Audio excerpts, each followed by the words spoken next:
Hey everybody, this is Chapter 3 of Althusser, The Detour of Theory by Gregory Elliot. Chapter 3 is titled Returning to Marx, a Reconstruction of Historical Materialism. Quote, "There is no such thing as an innocent reading," end quote. Althusser, in the book Reading Capital. Quote, "If we were never structuralists, we can now explain why, ... We were guilty of an equally powerful and compromising passion. We were Spinozists," end quote. Louis Althusser, Elements of Self-Criticism. So here we go. Althusser's edition of Marxist philosophy, it has been argued, ultimately constitutes an aggiornamento of dialectical materialism. It would, however, to be characteristically Althusserian and inadmissible gesture to proceed in one move from the critique of an epistemology to the dismissal of the reading and reconstruction of Marxism based upon it. Althusser's reperiodization and reconceptualization of Marxism did not necessarily fall with his revision of Marxist philosophy, even if the latter is untenable and incapable of establishing the scientificity of the former. On the other hand, both operations are conducted under the strict guidance of Althusser's epistemology. The theory of theoretical practice proffered as the theory of theory in general and the theory of Marxist theoretical practice, its philosophy and methodology in particular. We should therefore not be surprised to find it taking its toll in both the canon and the corpus of historical materialism as understood by its founders. The costs and benefits of Althusser's recasting will be calculated as we go. What can be refused at the outset is the self-representation of the Althusserian version of historical materialism as Marxist orthodoxy. Althusser is no more orthodox than many of his opponents, and perhaps considerably less so than some. Whether his own rendition of Marxism is superior to Marx's, and his own revisions preferable to those of his contemporaries, is another matter. Sorry, 1 second here. Gotta plug in. New section. Alright, let's fucking boogie. Reading Marx, Theoretical Revolution or Palace Coup. In the introduction to the book For Marx, Althusser suggested that only the Marxist philosophy he hoped to endow with explicit theoretical form could yield, quote, an authentic epistemological and historical reading of Marx's writings, end quote. Althusser's commendable ambition was a rigorous analysis which defined, quote, the irreducible specificity of Marxist theory, end quote. Only a systematic reading employing the concept of problematic could provide that definition since, contrary to any analytical eclecticism, it treated theoretical texts and paradigms as unities, thus prohibiting arbitrary extraction of elements from their context, and it forswore any teleological approach, whether anticipatory or retrospective. In the case of Marx, it forbade any historiography, quote, in the, quote, future interior, end quote, Althusser, be it humanist or anti-humanist, idealist or materialist, ethical or scientific. Either way, Marx's Capital is assumed to be the culmination of the Paris manuscripts. Marx's early work, the anticipation of his chef d'oeuvre. I fucking need to learn how to say that word. Whichever the issue is prejudged, continuity presumed. Marx's signature, Althusser intimated, proved nothing. Althusser's own reading was not innocent. Althusser employed it, 1. To attempt to demonstrate simultaneously conceptual and epistemological discontinuity within Marx's work between the supposedly non-Marxist early works of 1840 to 44 and the unevenly Marxist works of 1845 to 83. 2. To recast historical materialism in the light of this discontinuity in non-economistic, non-humanist, and non-historicist form. Historical materialism, as its founders had insisted, was a science, but no discourse in social theory which was economistic, humanist, or historicist could be scientific. By definition, it was ideological. Any reading of Marx, which construed his theory as one or all of these, was doing violence to Marxism's titles to scientificity. To borrow Althusser's own epistemological schema, we could say that his work, quote, a discourse with scientific pretensions, end quote, was conceived as an intra-scientific break accomplished by setting the Marxist problematic to work on the raw material of the Marx-Hegel-Marx-Young-Marx relationships, thus consummating Marx's own rupture with ideology, thereby marking it as a de jure, if not de facto, point of no return to ideology. Because the Marxist humanist, quote, revisionist, could appeal to the textual authority of Marx himself, amassing quotations against them was not only an illegitimate strategy based on a superficial mode of reading, it was futile. The early works, Fon et Origo, don't know what that means, of their constructions had to be epistemologically differentiated from authentic Marxism at the level of their respective problematics and thus quarantined. Their partisans would thereby be proved to be revisionists, unwittingly or otherwise, not of theoretical Stalinism, but of Marxism. Althusser's return to Marx, like Lacan's return to Freud, was, quote, a return to his maturity, end quote. He sought to prove in three successive and, for him, indissolubly linked moves: 1. That historical materialism and theoretical humanism were conceptually incompatible. 2. That historical materialism had come into existence through a rupture with theoretical humanism. And 3. That this mutation in problematics amounted to an epistemological break, which separated a science and its companion philosophy from all theoretical and philosophical ideologies, therewith indicating the ideological nature of Marx's pre-1845 problematic and the scientificity of his post-1845 problematic. In short, only after 1845 was Marx a Marxist. Only after 1845 did Marxism become a science. Its constitution had involved nothing less than a, quote, immense theoretical revolution, end quote. An epistemological history of Marxism would simultaneously reflect that fact and confute its degeneration. That Althusser and his colleagues' philosophical reading of Marx's reading was indeed guilty can be gleaned from the loaded questions which framed it. Quote, only this reading can determine the answer to a question that concerns the place Marx's capital occupies in the history of knowledge. This question can be crystallized as follows. Is Marx's capital merely one ideological product among others, classical economics given a Hegelian form, the imposition of anthropological categories defined in the philosophical early works on the domain of economic reality, the, quote, realization of the idealist aspirations of the Jewish question in the 1844 manuscripts? Is capital merely a continuation of classical political economy from which Marx inherited both object and concepts? And is capital distinguished from classical economics not by its object, but only by its method, the dialectic he borrowed from Hegel? Or on the contrary, does Marx's capital constitute a real epistemological mutation of its object theory and method? Does Marx's capital represent the founding moment of a new discipline, the founding moment of a science, and hence a real event, a theoretical revolution, simultaneously rejecting the classical political economy and the Hegelian and Feuerbachian ideologies of its prehistory, the absolute beginning of the history of a science, end quote. Althusser. As the autonomous science of a precisely delimited terrain, the, quote, continent of history, end quote, historical materialism was a science, quote, among others, end quote, identical to the natural sciences and being governed solely by what Canguilhem has termed, quote, an axiological activity, the search for truth, end quote. Different in that it was confronted by the extra-scientific obstacles thrown up by its unbearable truth in class society. The theoretical culpability of revisionisms consisted in their dissolution or distortion of their scientificity, their reversal of the trajectory of Marx's theoretical, quote, long march. Historical materialism should, as Engels had boasted, have, quote, put an end to philosophy in the realm of history, end quote. It had not. It had not even put an end to philosophy within itself. Why was the business unfinished? Intra-theoretically, it came down to this. Marx had not fully or correctly defined the theoretical revolution which divided historical materialism from its, quote, sources, thereby forestalling any recrudescence of the ideological in Marxism.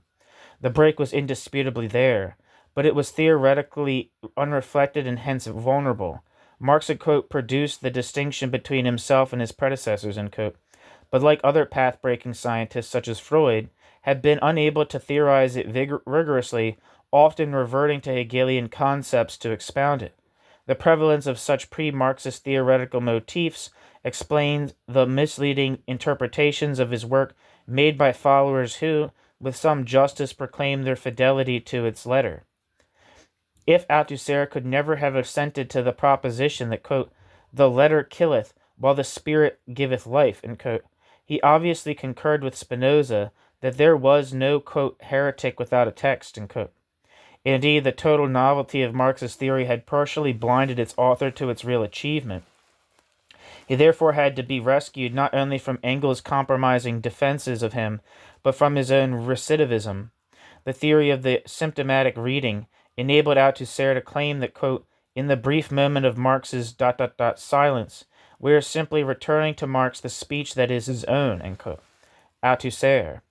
In actuality, and spurred on by the conviction that a theoretical revolution was just as threatened by the possibility of regression as a political revolution, Althusser was attempting to complete Marx's revolution by specifying the, quote, concept and, quote, theoretical implications, end quote, of his, quote, theoretically revolutionary step, end quote.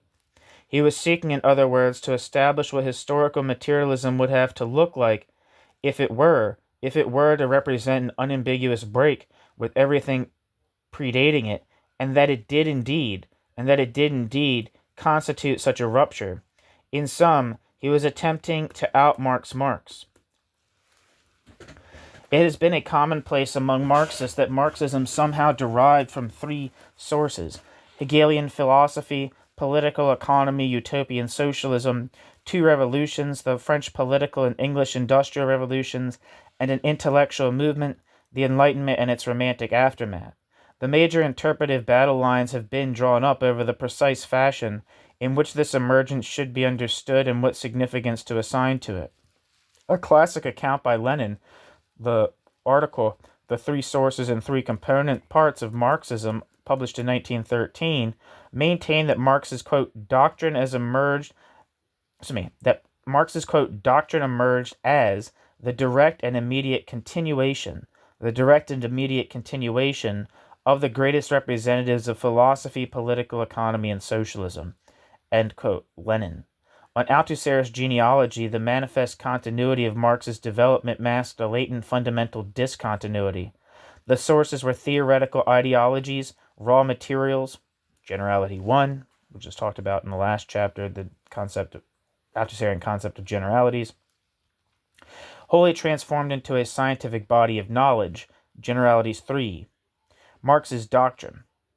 The closest Althusser approximated to Lenin's position was in conceiving of an utterly and previously transformed dialectic functioning as generality 2, the problematic which performed the productive work on the ideological raw material. Althusser's central claim was that there was a discontinuity in Marx's development, that it occurred where Marx himself had located it in the 1859 preface, the German ideology, and that it was the site of an epistemological break. He proposed the following periodization of Marx's work. 1. 1840 to 44. The, quote, early works, everything up to and including the Holy Family, subdivided into A, 1840 to 42. Quote, the liberal rationalist movement, end quote, governed by Kantian Fichtian problematic. A Kantian Fichtian problematic. B, 1842 to 4. Quote, communist rationalist moment, end quote, dominated by Feuerbach's anthropological problematic. 2. 1845, the, quote, works of the break, end quote, theses on Feuerbach, the German ideology, introducing Marx's new problematic. 3. 1845 to 57, the, quote, transitional works, from the poverty of philosophy to the Grundrisse. And 4. 1857 to 1883, the, quote, mature works, above all, capital.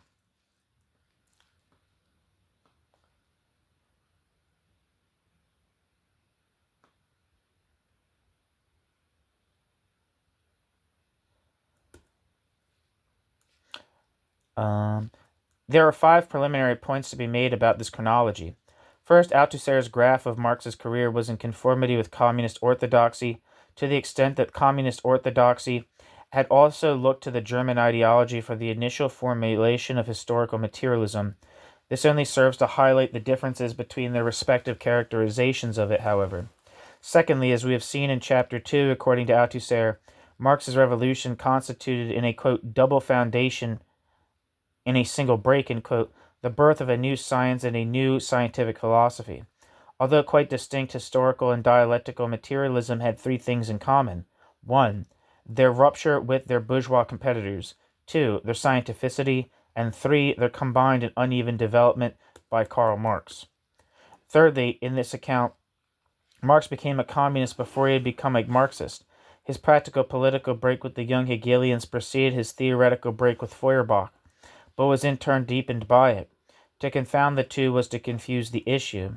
Fourthly, as can be inferred from the above schema and corroborated by consultation of his discussion, Althusser's location of a major caesura in Marx's progress did not ipso facto preclude sophisticated discriminations within his massive heterogeneous output before and after 1845. More simply, Althusser was not claiming that everything which predated the break was excrescential, everything that postdated it sacrosanct. Fifthly, and crucially, in common with the De La Volpean school, Althusser's periodization focused attention primarily on Marx's Capital, reinstating it in pride of place in the canon as the locus classicus of historical and dialectical materialism alike, therewith contesting what he rightly perceived as its contemporary devaluation. And this is something that seems kind of true. It seems, in general, it seemed, for instance, that like the Neue Marx Lectura in Germany, they're kind of like operating in a similar thing of like returning to the critique of political economy.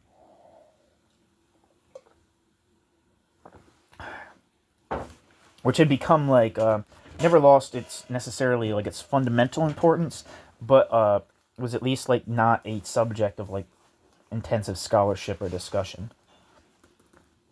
In the opening paragraph of the book Reading Capital, Althusser characterized his and his colleagues' analyses, running to 650 pages, as, quote, the mere beginnings of a reading, end quote. Space, let alone intellectual qualification, certainly forbids more than that here. All that is practicable is to set out the conclusions reached by Althusser and pinpoint some of their more obvious weaknesses before reverting to the question posed at the outset, theoretical revolution or palace coup, and interrogating it in turn. Interrogating it in turn. New section: Immersion in the age of immersion in the ideas of the age. Oh, I'm fucking up. The lion in the gate of Althusser's insistence on the utter theoretical novelty of historical materialism was, of course, Hegelianism.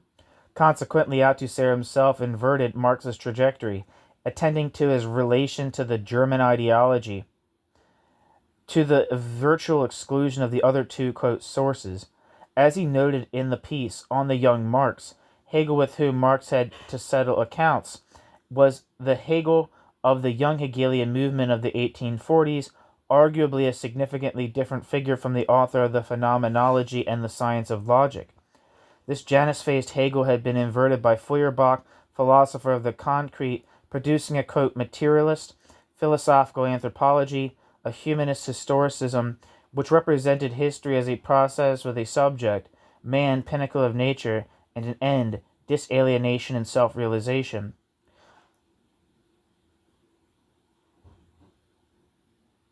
Footnote. For Althusser's insistence that it was Feuerbach and not Marx who had inverted Hegel, see Althusser 1969a. End footnote.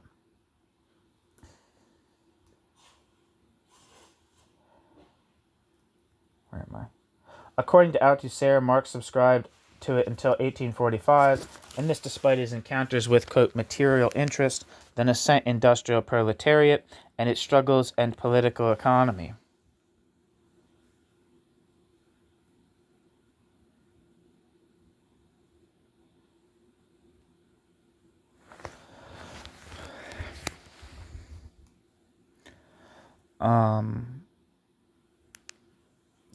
For Althusser, the climax of Marx's sojourn in the anthropological problematic was the economic and philosophical manuscripts written in Paris between April and August 1844, the site of a, quote, encounter of philosophy with political economy, end quote.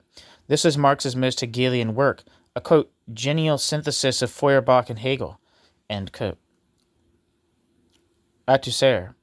In his critique of Hegel's doctrine of the state of 1843, Marx had assailed Hegel for what he described as his, quote, logical pantheistic mysticism, end quote. The hypostatization whereby predicates are separated from their true subject, transfigured into the subject, and then empirically incarnated. This dissection of the mechanism of Hegel's speculative philosophy was indebted to Feuerbach, as was the alternative to it, and the whole, quote, German misery, end quote, proposed by Marx in the politically far more radical contribution to the critique of Hegel's philosophy of right, Introduction. Feuerbach had completed the, quote, criticism of religion, end quote, laying bare the inversion of subject and predicate, the estrangement of man's essence in an imaginary being, constitutive of it. Quote, the secret of theology is anthropology, end quote. The, quote, immediate task of philosophy, end quote, was now to serve history by, quote, establishing the truth of this world, end quote, by performing the same critical operation in the profane spheres of human existence. Such criticism was rooted in the conviction that, quote, for man the supreme being is man, end quote, and animated by the, quote, categorical imperative to overthrow all conditions in which man is a debased enslaved being, end quote. German emancipation demanded an alliance between reformed philosophy and the, quote, universal class, the proletariat whose revolutionary praxis would redeem both it and the rest of humanity from the hell of civil society and the artificial heaven of the state, therewith realizing the humanist philosophy which, in the interim, provided the proletarian heart with a theoretical head. In the preface to the economic and philosophical manuscripts, Marx credited Feuerbach with a, quote, real theoretical revolution, end quote, since only with him had, quote, positive humanistic and naturalistic criticism, end quote, begun. Feuerbach had already identified man as the true subject of history. Marx was to take him one stage further by revealing the essential contradiction underlying the particular contradictions by which every sphere of human activity was rent. Marx's critique of political economy accepted the laws it propounded, but challenged its comprehension of what it had discovered, aspiring to decipher its human meaning. Under capitalism, he argued, man's, quote, life activity, end quote, the labor through which he realizes himself, is estranged in an object, private property, to which the subject is subordinated. The human essence is alienated even as it is expressed. Man's own creations, appropriated by other men, dominate him. The capitalist class, material beneficiary of this state of affairs, is condemned to inhumanity.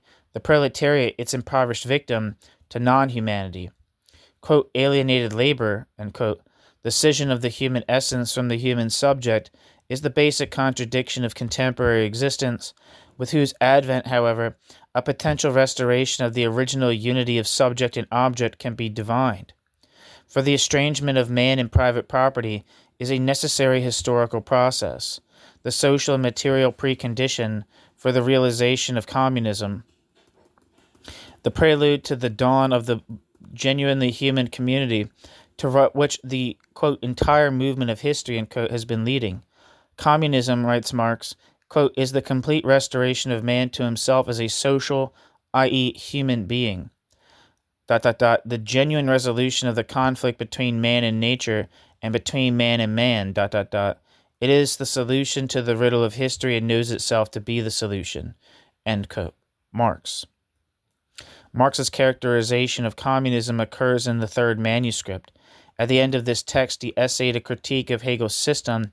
Some of its ostensible Hegelian critics, he suggested, were still, quote, imprisoned within Hegelian logic, end quote. Feuerbach, on the other hand, had, quote, destroyed the foundations of the old dialectic and philosophy, end quote, and, quote, founded true materialism and real science, real science by making the social relation of, quote, man to man, end quote, the basic principle of his theory, end quote. Althusser's main objection to Marx's writings of 1843 to 4 can now be formulated. They were inspired by Feuerbach's theoretical revolution. Yet this revolution was no revolution. The basic principle of Feuerbach's problematic militated against materialism in science. Feuerbach, too, had remained, quote, imprisoned within Hegelian logic, end quote, inverting Hegel to yield a philosophical anthropology centered on man. Marx had preserved Feuerbach's problematic, historicizing his conception of economy and society, rendering humanity the subject of history, the development of the human essence via alienation its motor, self-realization in communism its predetermined end. The Marx of 1844, Althusser insisted, was not the author of a new theory of economy and society, but a, quote, avant-garde Feuerbachian, applying an ethical problematic to the understanding of human history. But a, quote, avant-garde Feuerbachian applying an ethical problematic to the understanding of human history, end quote. Althusser. From the standpoint of historical materialism, the young Marx was consequently in arrière-garde, an arrière-garde, ultra-left Hegelian, partaking in a normative and messianic philosophy of history dependent on the teleological structures of the Hegelian dialectic. A teleological reading of Marx's career was, moreover, the mirror image of the young Marx's teleological, quote, reading of history. The complexity of a concrete historical process, Marx's intellectual development, is erased by the imposition of an evolutionary schema in which the goal is present in germ at the origin. Thus, the Paris manuscripts are read through the grid of their purported realization, Marx's capital, or vice versa. A, quote, singular present, end quote, is reduced to a teleological moment.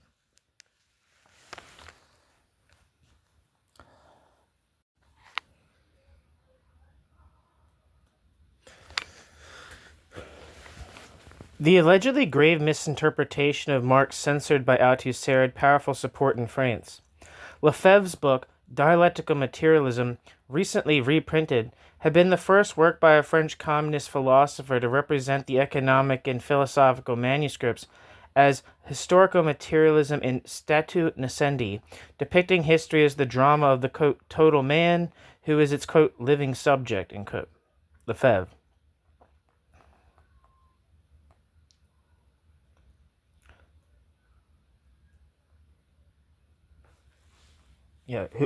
Who is, quote, its living subject object, end quote, Lefebvre.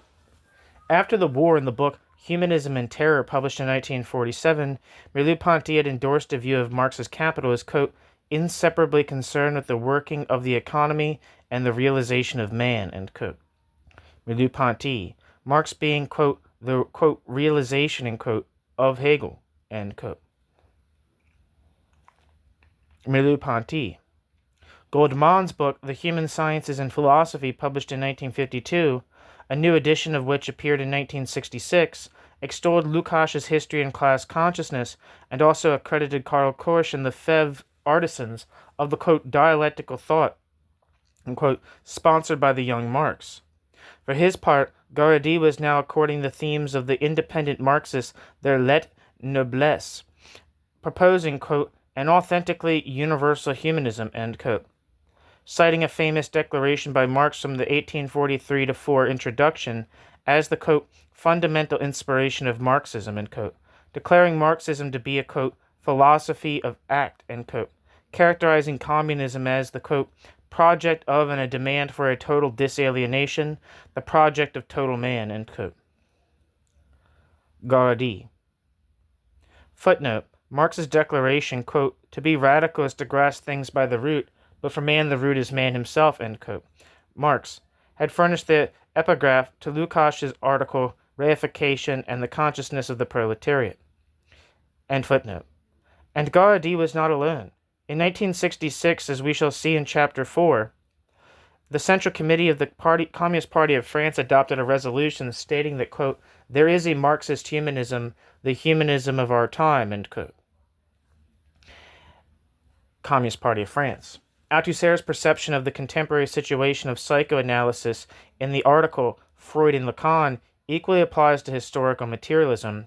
Marxists were, quote, coming round to the world's positions, end quote, signing a pact of peaceful coexistence with the reigning ideology to the detriment of Marxism. Historical materialism was neither Hegel inverted nor Feuerbach transcended, nor any variation on a misleading theme. It was not the ideological offspring of the 19th century. Its foundation had involved a thoroughgoing labor of transformation, which amounted to a change of terrain from the quicksands of speculative ideology to the terra firma of conceptual science.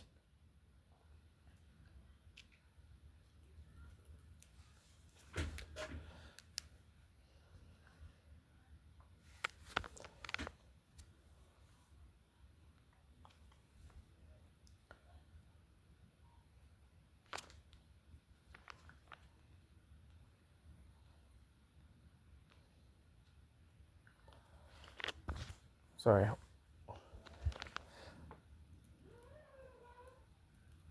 Let me reread that last bit. Historical materialism was neither Hegel inverted nor Feuerbach transcended, nor any variation on a misleading theme. It was not the ideological offspring of the 19th century. Its foundation had involved a thoroughgoing labor of transformation, which amounted to a change of terrain, from the quicksands of speculative ideology to the terra firma of conceptual science.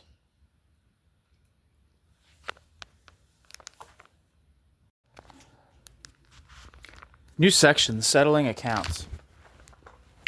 In 1845, with the thesis on Feuerbach and the German ideology, a, quote, total theoretical revolution, end quote, commenced. Quote, in 1845, Marx broke radically with every theory that based history and politics on an essence of man. This unique rupture contained three indissociable elements. One, the formation of a new theory of history and politics based on radically new concepts, the concepts of social formation, productive forces, relations of production, superstructure, ideologies, determination in the last instance by the economy, specific determination of other levels, etc. 2. A radical critique of the theoretical pretensions of every philosophical humanism. 3. The definition of humanism as an ideology. ... This rupture with every philosophical anthropology or humanism is no secondary detail. It is Marx's scientific discovery. It means that Marx rejected the problematic of the earlier philosophy and adopted a new problematic in one and the same act. End quote. Althusser. The fundamental problem with this provocative thesis, as Althusser goes some way towards confessing, is that if something changed, not everything did. In 1967, Althusser noted that he and his colleagues had developed distinctions within Marx's work inherited from the Marxist tradition. That between the German ideology and the early works is one of them.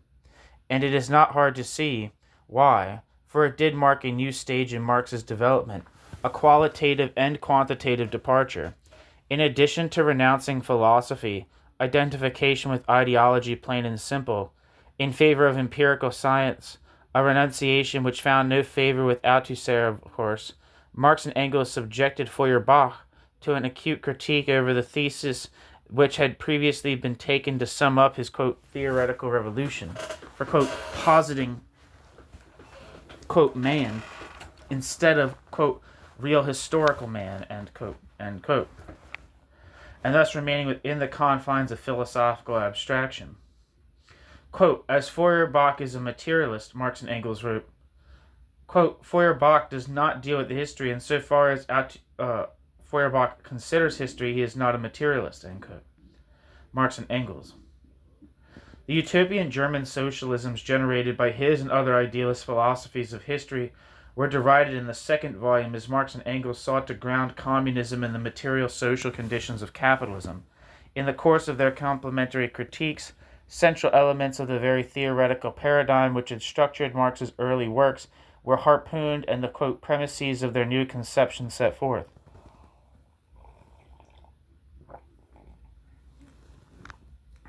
In a passage chosen by Althusser as the epigraph to the piece on the young Marx. Marx and Engels asserted that, quote, German criticism had never freed German criticism self from philosophy in general, Hegel's in particular. As a result, quote, not only in its answers, even in its questions, there was a mystification, end quote. Marx and Engels.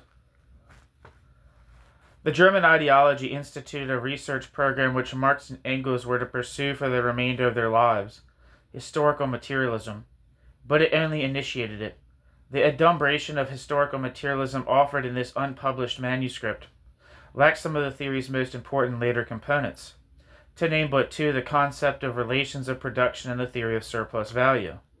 According to Althusser, the, quote, works of the break, end quote, had introduced the new problematic, but in, quote, a partially negative and sharply polemical and critical form, end quote. Althusser. Ambiguities persisted, among them apparently Marx's lapses into, quote, an individualist humanist conception, end quote, of society, of which the critique of Feuerbach for abstraction per se was symptomatic. We are thus confronted with the following paradox. On the one hand, Marx broke with philosophical anthropology. On the other, Marx did not. The paradox is of Althusser's own making, attributable as it is to his insistence that the foundation of historical materialism necessitated a break with any humanism, abstract or concrete, any theory of human nature, not just with those of classical political philosophy. Marx's German contemporaries and the great utopian socialists. The sixth thesis on Feuerbach, he believed, pronounced precisely such a rupture with that what had hitherto been the linchpin of projects for a natural science of society. Therewith, Marx had adopted the position of theoretical anti-humanism and founded that science.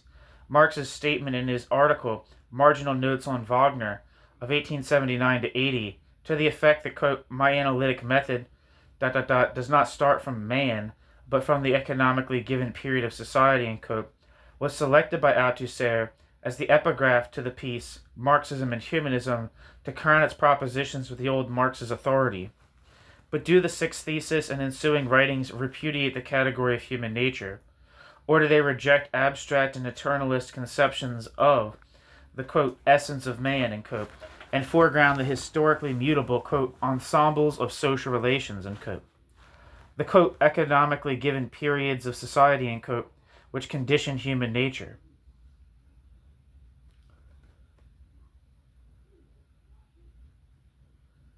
There's some footnotes I missed. See Althusser 1969a, which I don't know what that is off the top of my head. Where Althusser defines the, quote, invariant type structure, end quote, of the humanist problematic pervading pre-Marxist political philosophy, political economy, history, ethics, and philosophy. Quote, an empiricism of the subject always corresponds to an idealism of the essence, or an empiricism of the essence to an idealism of the subject. A, quote, empiricism of the subject always corresponds to an idealism of the essence, or an empiricism of the essence to an idealism of the spirit, end quote. Althusser, end footnote. Footnote. The later Althusser was also to invoke Marx's comment in the Grundrisse so that, quote, society does not consist of individuals, end quote, declining, however, to complete the quotation, quote, but expresses the sum of interrelations, the relations within which these individuals stand, end quote. Marx, end footnote. Norman Garrett has criticized both Althusser's construction of Marx's thesis and his belief that the notion of a common human nature is incompatible with historical materialism as a social scientific discourse. Challenging, along with others, sociologism, he has illustrated the extent to which Marx continued to employ the idea of a human nature as a normative concept and has maintained that it is also assigned an explanatory role in historical materialism. In a codicil to his main study titled The Contemporary Note on, the quote, Jesus Christ, in a codicil to his main study titled The Complementary Note on, quote, Real Humanism of 1965, Althusser suggested that the sixth thesis presaged, quote, a displacement to be put into effect, end quote. Quote, define the reality alluded to by seeking abstract man no longer, but real man instead. It is necessary to turn to society, and to undertake an analysis of the ensemble of the social relations. End quote. Althusser.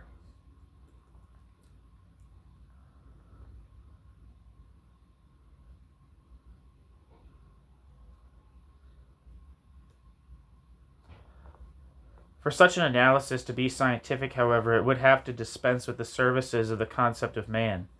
In the book, The German Ideology, quote, the most precious of all the things Marx gave us, the possibility of scientific knowledge, end quote, had commenced. With its acquisition, history could be scientifically understood, hence, quote, mastered. The world no longer had to be endured and or bemoaned by its formerly benighted victims. They could change it. Whilst Marx and Engels would almost certainly have subscribed to Althusser's representation of historical materialism as the instrument for knowledge and transformation of social reality, there is little evidence to suggest they believed it entailed elimination of the notion of a human nature. Moreover, they entertained important ideas on the relation of their doctrine to the contemporary workers' movement, which Althusser, intent on the deflation of the pretensions of theoretical humanism, passed over in silence. In these we shall return, content for the moment to note that if the developments in Marx's thought, circa 1845, did indeed set Marx on the road which led to capital, they did not amount to a break as conceived by Althusser, one involving the repudiation and interdiction of everything that preceded them.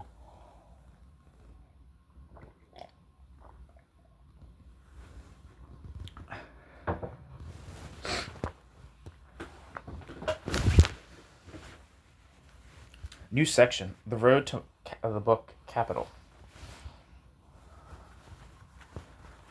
Sorry, one second. If Althusser's treatment of the, quote, works of the break is unsustainable, his reading of the so-called, quote, transitional works is, in all conscience, at best tendentious. For the actual content of this phase, stretching from 1845 to 57, and encompassing everything from the book The Poverty of Philosophy of 1846 to 1847, to the Grundrisse 1857 to 1858, belies Althusser's characterization of them. To take The Poverty of Philosophy first, the campaign of theoretical and political iconoclasm waged by Marx against the German ideology was now transferred to the leading philosophical representative of French socialism, Proudhon. The poverty of his philosophy, its collapse into metaphysics, was related to his, quote, intrepidity in the matter of Hegelianism.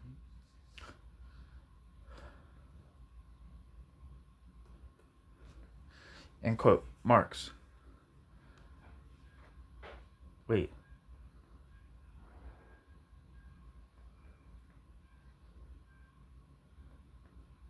Yeah.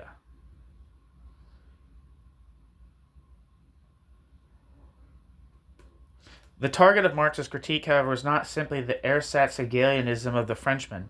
En route, quote, bourgeois political economy was criticized for its naturalization and eternalization of capitalism. Althusser accurately reflected that the basic criticism of political economy made by Marx from 1846 onward was that it possessed a, quote, ahistorical, eternal, fixed, and abstract conception of the categories of capitalism, end quote. According to Marx, however, this was not... According to Althusser, however, this was not Marx's, quote, real critique, end quote.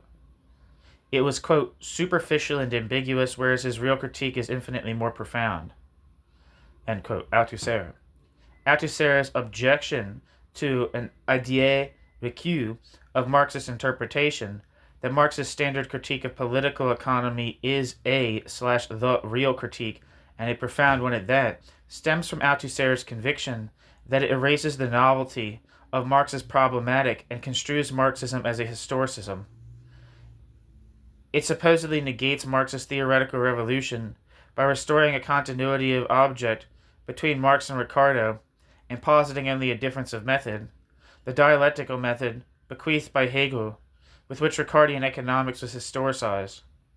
On this issue, there can, of course, legitimately be discussion and debate. Many interpreters have not thought it necessary to posit a total discontinuity of object for Marxism to be accorded revolutionary theoretical status vis-a-vis classical political economy, quite the reverse. The important point to register here is that just as Althusser had to discard or discount contrary evidence in order to maintain his interpretation of the break with theoretical humanism, so too he claims Marx's implicit support in contravention of repetitive letters of his texts for his own preferred alternative as regards the rupture in with political economy, the initiation of a quite different synchronic, structural analysis of capitalism, which is epistemological priority over questions of historical genesis and development.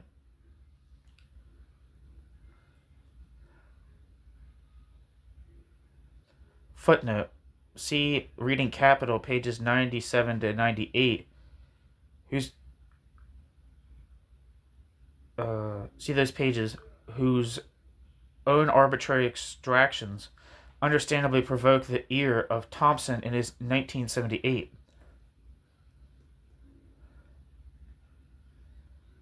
The passage cited by Althusser in support of his position occurs in Marx. It's just a citation, I guess, from the collected works, which doesn't tell you much.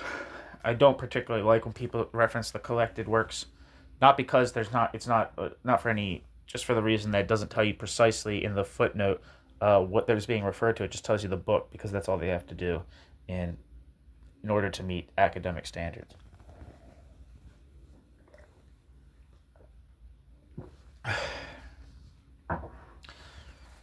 Curiously enough, what gets overlooked in Althusser's references to the poverty of philosophy is a crucial innovation: the introduction of the central concept of social relations of production. Considered by Lenin to be, quote, the basic idea of Marx's entire system, end quote. It had been cited by Althusser as one of the, quote, radically new concepts, end quote, invoked in Marx's revolution, yet was absent from the German ideology.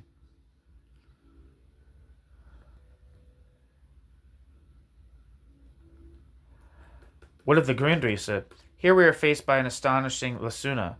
Aside from the separate 1857 introduction and the section published in English as pre-capitalist economic formations, Althusser did not so much as refer to this manuscript. The 1857 introduction was a primary source for Althusser's epistemology. The book, Pre-Capitalist Economic Formations, for Balibar's Theory of Modes of Production, on the remaining 750 pages, not a word. It may be idle to speculate on the reasons for this, but it is plausible to regard it as symptomatic. For the book, the Grundrisse is a protracted challenge to Althusser's periodization of historical materialism, within whose logic it is quite anomalous. Terminologically and methodologically the most Hegelian of Marx's later writings, it displays a Marx in transition to something rather different from the Althusserian vision of capital. For better, worse, or whatever, the Grundrisse witnesses to a reappearance of what, on Althusser's account, Marx had exorcised, a specter of Hegel.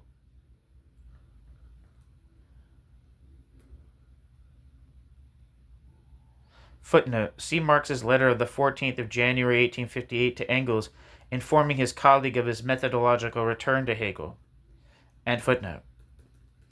A work in which Marx was supposed to be developing, quote, a conceptual terminology and systematics that were adequate to his revolutionary theoretical project, end quote, found Marx engaged in rather more than a flirtation with the redoubtable chief German ideologist. However this is interpreted, it is at least apparent from the famous settling of accounts was not an Althusserian one. Endorsement and repudiation of Marx's refractory manuscripts being equally impossible, silence reverted as a temporary substitute. New section, The Continent of History. In his preface to the first edition of Capital, Volume 1, Marx specified as his object the capitalist mode of production. Through the, quote, power of abstraction, quote, Marx aimed to uncover and propound, quote, the economic law of motion of modern society, end quote, thereby founding a natural science of society.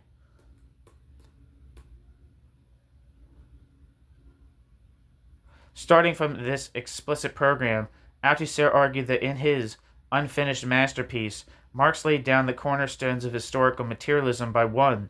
Theorizing the economic level of the capitalist mode of production, and 2. Providing precious indications and guidelines for the theorization of A. The superstructural levels of the capitalist mode of production, B. Non-capitalist modes of production, their infrastructures and superstructures, and C. The forms of transition from one mode of production to another.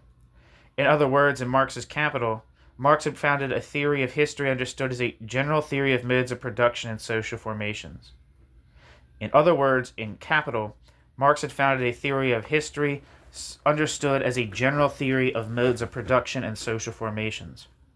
Althusser was not, it must be understood, asserting that Marx had completed the research program of historical materialism so that any attempt to develop it would be a superfluous addition to, or an unwarrantable interference with, an inviolable totality.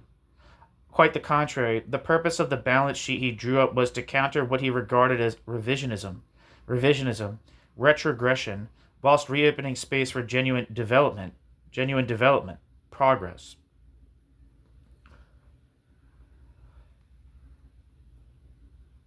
If Marx had founded a general theory, Marx had not expounded a whole series of regional theories.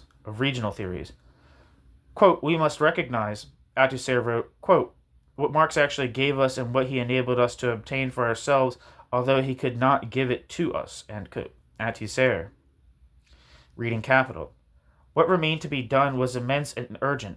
History had put a multitude of tasks and problems on the agenda since Lenin's death.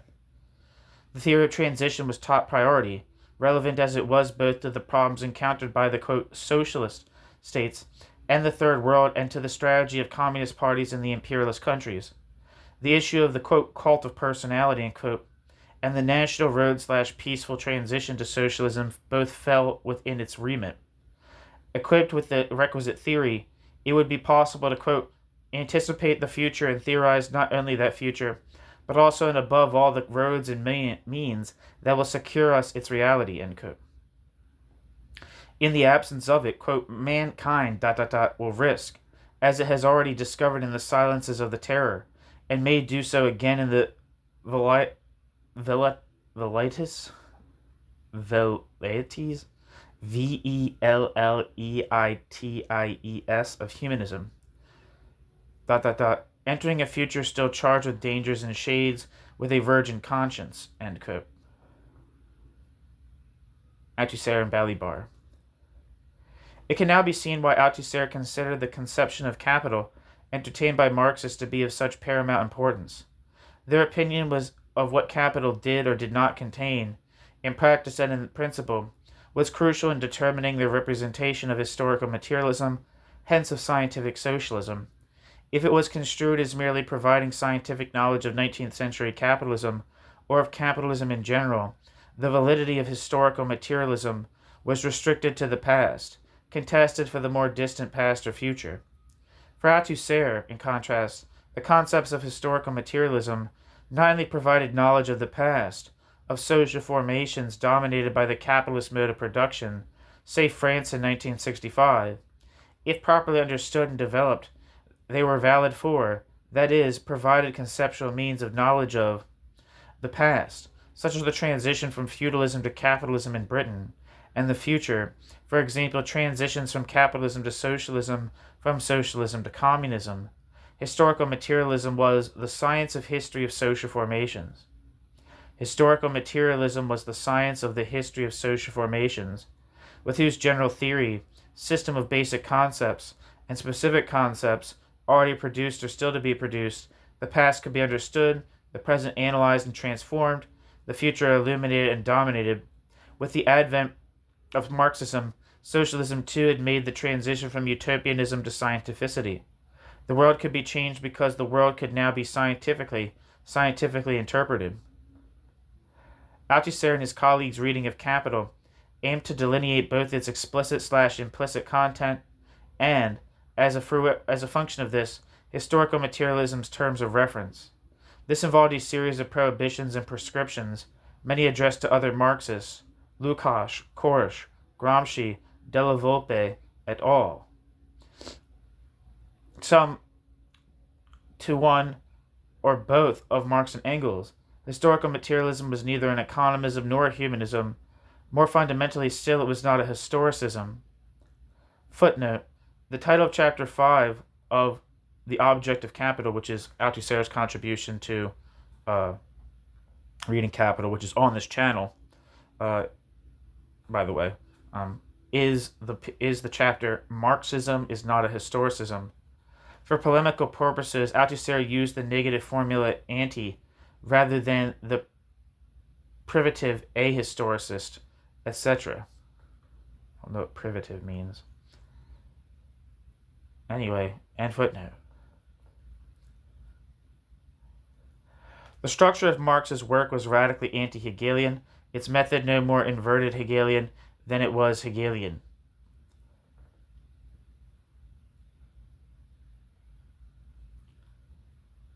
As a theory of history, historical materialism included a theory of the economic level of modes of production. The quote, theoretical object of capital was the capitalist mode of production, but is not simply a scientific political economy.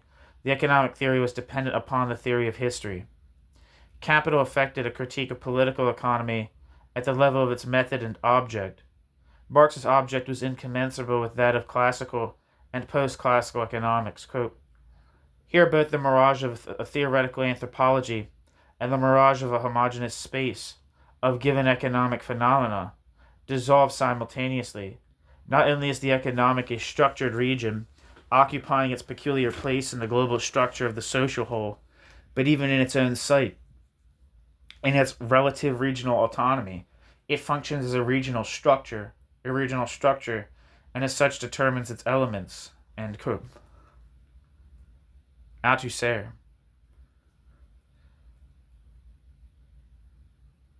In short, the object and problematic of Marx's Capital were wholly novel, irreducible to the quote, sources and component parts.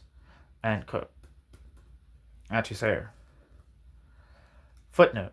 On the object of political economy, see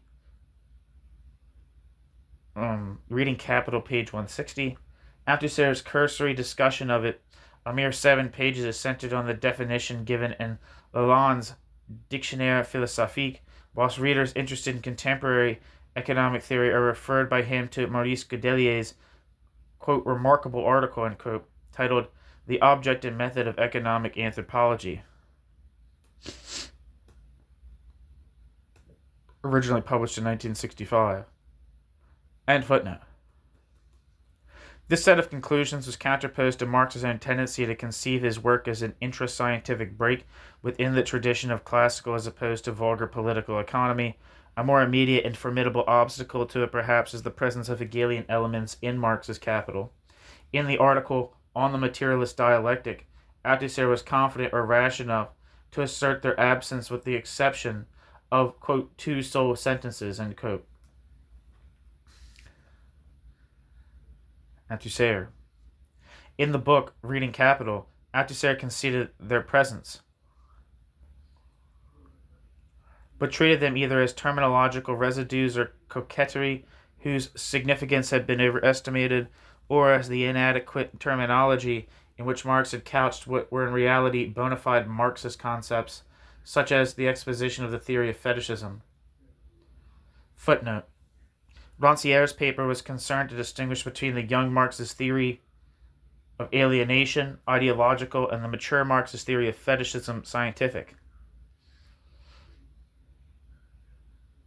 In another piece, Althusser 1969a, Althusser had suggested that the then fashionable theory of reification resulted from the illicit projection of alienation on to fetishism. End footnote. Marx had relapsed because he lacked the requisite philosophical concept with which to articulate and consummate his theoretical revolution, and thus demarcate himself unequivocally from his predecessors. It was this concept that Althusser aimed to produce. A simple question summed up Marx's extraordinary scientific discovery, quote, how is it possible to define the concept of a structural causality, end quote. Quote, how is it possible to define the concept of a structural causality, end quote. Marx has indicated the concept in that of Darstellung, but had not theorized it adequately.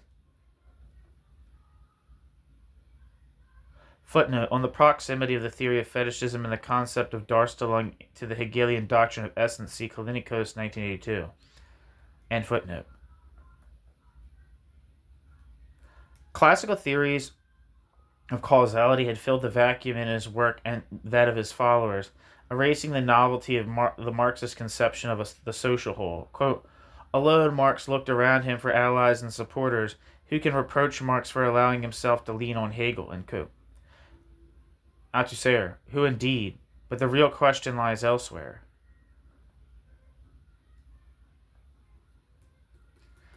Althusser treated Hegel as a prop for the mature Marx, a known but exceeded quantity to whom he resorted in order to express a scientific discovery whose specificity could not himself crystallize. Similarly, according to Althusser, Marx had overrated his proximity to Ricardo, a thinker whom he had not merely surpassed but left floundering in theoretical anthropology. Althusser made two distinct and, on the face of it, mutually exclusive claims. First, Marx had simultaneously abandoned the ideological problematic of his youth and adopted a new non-Hegelian, then non-Ricardian scientific problematic. Secondly, in the work which consummated this rupture, he had frequently reverted to the German ideology and signaled a certain continuity with classical political economy. The proposition which rendered these two statements consistent was the thesis that Marx had indeed broken with these sources, but had intermittently expressed himself in the manner of Hegel or Ricardo. Where necessary, Althusser took Marx neither at his word nor his work, seeking himself to complete the unfinished business of Marx's theoretical revolution. Plus royaliste que le roi, in his ascription of his own innovations to Marx, he was guilty of lèse majesté, for in the event, his consummation of that revolution was the logical development of a dubious premise, namely the particular, quote, total theoretical revolution, end quote, he delineated. For Althusser, either historical materialism was such a revolution, or it was a mere palace coup in the imperious domain of historicism. No alternative to abrupt discontinuity or seamless continuity was conceivable. The truth is almost certainly stranger than these polar fictions. There is surely a whole series of plausible intermediary positions between this dichotomy and different conceptions of the terms of the dichotomy itself. Moreover, the thesis of continuity in Marx's work is subject to positive and negative evaluations in the same way that the thesis of discontinuity is. The viewpoints of the early Lukács, for whom Marx's glory was to have, quote, completed Hegel, and the later Coletti, for whom Marx's shame was to have remained Hegelian, and on the one hand, and of Althusser and Thompson, for whom Marx backed into the cul-de-sac of, quote, anti-political economy, end quote, after 1848. On the other, bring home this point and the diversity of the ways in which continuity/discontinuity themselves can be understood. 100 years after Marx's death and 140 years after the theses on Feuerbach, the debate continues, enhanced but unchecked by Althusserian unilateralism of 20 years ago. Only one thing appears agreed upon: the road to capital was not like the Nevsky Prospect, which that's a reference I don't understand. Maybe you do.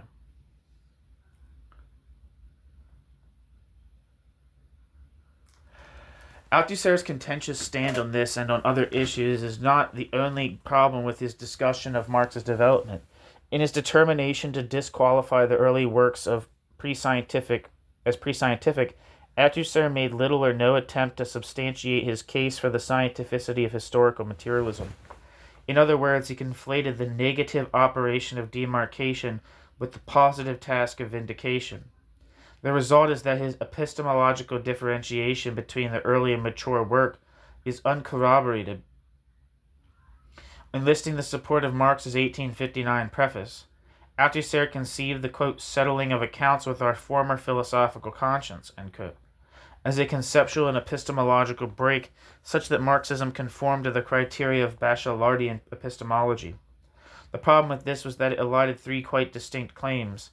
One, a conceptual claim for the incompatibility of historical materialism and theoretical humanism historicism.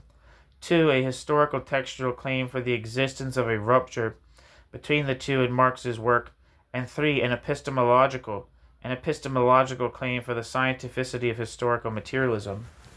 Logically, it is possible to accept any one of these positions without thereby being enjoined to affirm both the others. Let us provisionally assent to one, the thesis of incompatibility. Endorsement of it by means entails either 2, that Marx unambiguously broke with philosophical anthropology, or 3, that historical materialism is ipso facto a science. Likewise, assent to 1 and 2 in no way compels adherence to 3. In other words, historical and conceptual discontinuity do not prove epistemological discontinuity. Yet this is precisely what Althusser seeks to elicit. Because it breaks with philosophical anthropology, historical materialism is a science. Even if Althusser's reading had proved the conceptual incompatibility and the existence of a break, we have no grounds, given his internalist epistemology, for automatically dubbing historical materialism a science. It too might be a theoretical ideology. And if the epistemological differentiation between the young Marx and Marx does not work in its Althusserian version, a fortiori, the differentiation of Marxisms, humanist to the right, scientific to the left, falls with it. Althusser took the scientificity of Marxism for granted. It was a donnée of his whole enterprise. He elaborated on indigenous Marxist epistemology, which he employed to exclude the early works from the canon and to purge historical materialism of any remaining ideological elements. Suitably rectified, historical materialism was submitted to the scrutiny of the epistemology, which proceeded triumphantly to uphold its claim to scientific status, by virtue of its a-humanism, a-historicism, another circle of circles.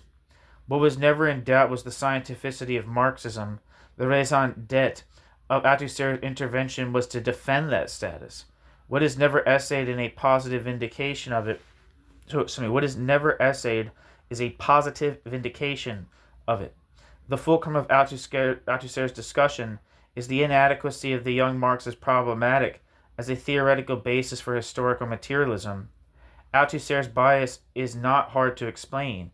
As Althusser saw it, constructions of Marxism founded on the early works substituted humanist philosophy for scientific investigation, ethical evaluation for materialist explanation, reducing it to an ideological doctrine, when what was needed was development of it as social science.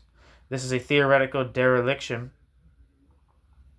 with practical repercussions, unconducive to the, quote, concrete analysis of concrete situations, unquote, whose political indispensability was a leitmotif of Lenin and Mao's work. Humanist Marxism was politically astrategic. Moreover, by virtue of its universalist emphases, it supposedly denied the centrality of class struggle, thus constituting a political as well as an epistemological obstacle. In short, for Althusser, such Marxisms were anti-Leninist, in tandem with his epistemological periodization of Marx's work. Althusser was engaged in the political project of defending and renovating what he regarded as the theoretical bases of Leninism.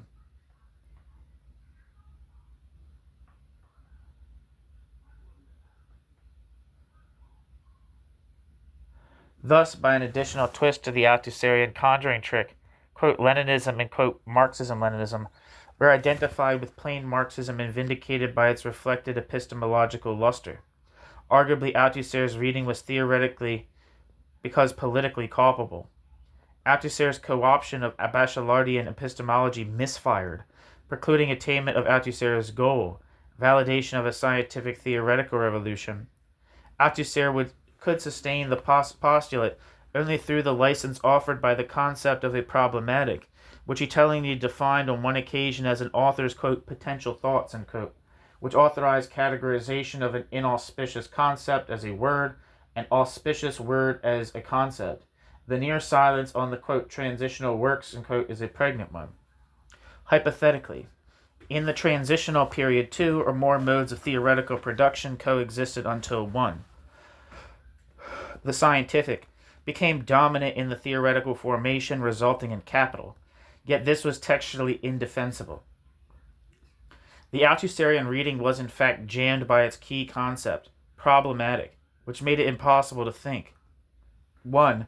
The coexistence of and relations between elements from different paradigms in one theoretical ensemble. 2. The decisive heuristic contribution of the eventually surpassed theoretical discourses to the scientific discourse. And 3. The relationship between the intrinsic and extrinsic, non-discursive determinants of the discourse. Althusser's epistemology was not an adequate approach to the commencement and development of scientific research programs in general.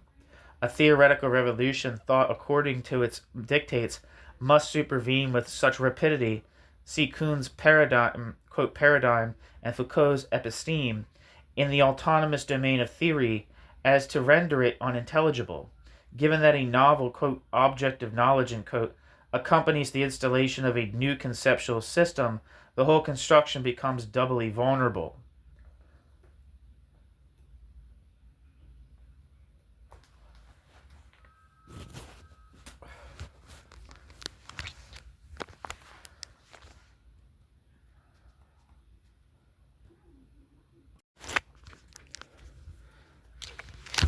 Quote, unfortunately, it is customary in Germany to write the history of the sciences as if they had fallen from the skies, end quote.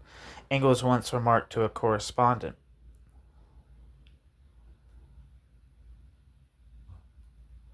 What is unfortunate in the historiography of the sciences is that much more disquieting, where Marxism, precisely not a science, quote, among others, end quote, is concerned. Althusser wrote its history as if it had fallen from the sky, converting it into a purely intellectual history untrammeled by the extra discursive and non-rational. He failed on his own terms, being unable to identify any determinate and beneficent role for the German source of Marxism, other than that it had provided Marx with a, quote, formation for theory, end quote, an apprenticeship in theoretical abstraction. The emergence and development of historical materialism is inexplicable, or at least unexplained. Althusser's own terms cannot, however, be accepted, for in his concern to protect historical materialism from the relativism which was, he believed, the normal correlate of historicism, Althusser severed the process of its formation. Severed the process of its formation from the wider historical process. At best, the extra theoretical was denied any status as an independent variable. At worst, it was considered an obstacle to Marx's theoretical revolution. In the article on the young Marx, Althusser had adopted a position which, although not without problems, was at once more plausible, fruitful, and proximate to the German ideology, for there he had conceived the break with philosophical abstraction and mystification as in some sense a, quote, return to real history. A, quote, return to real history, end quote. Marx's theoretical revolution, as intimately bound up with contemporary history, and not as the product of an autonomous logical history of ideas.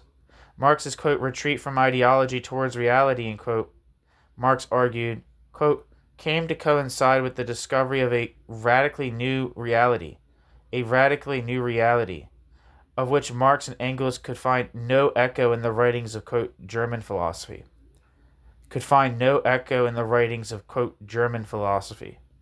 In France, Marx discovered the organized working class.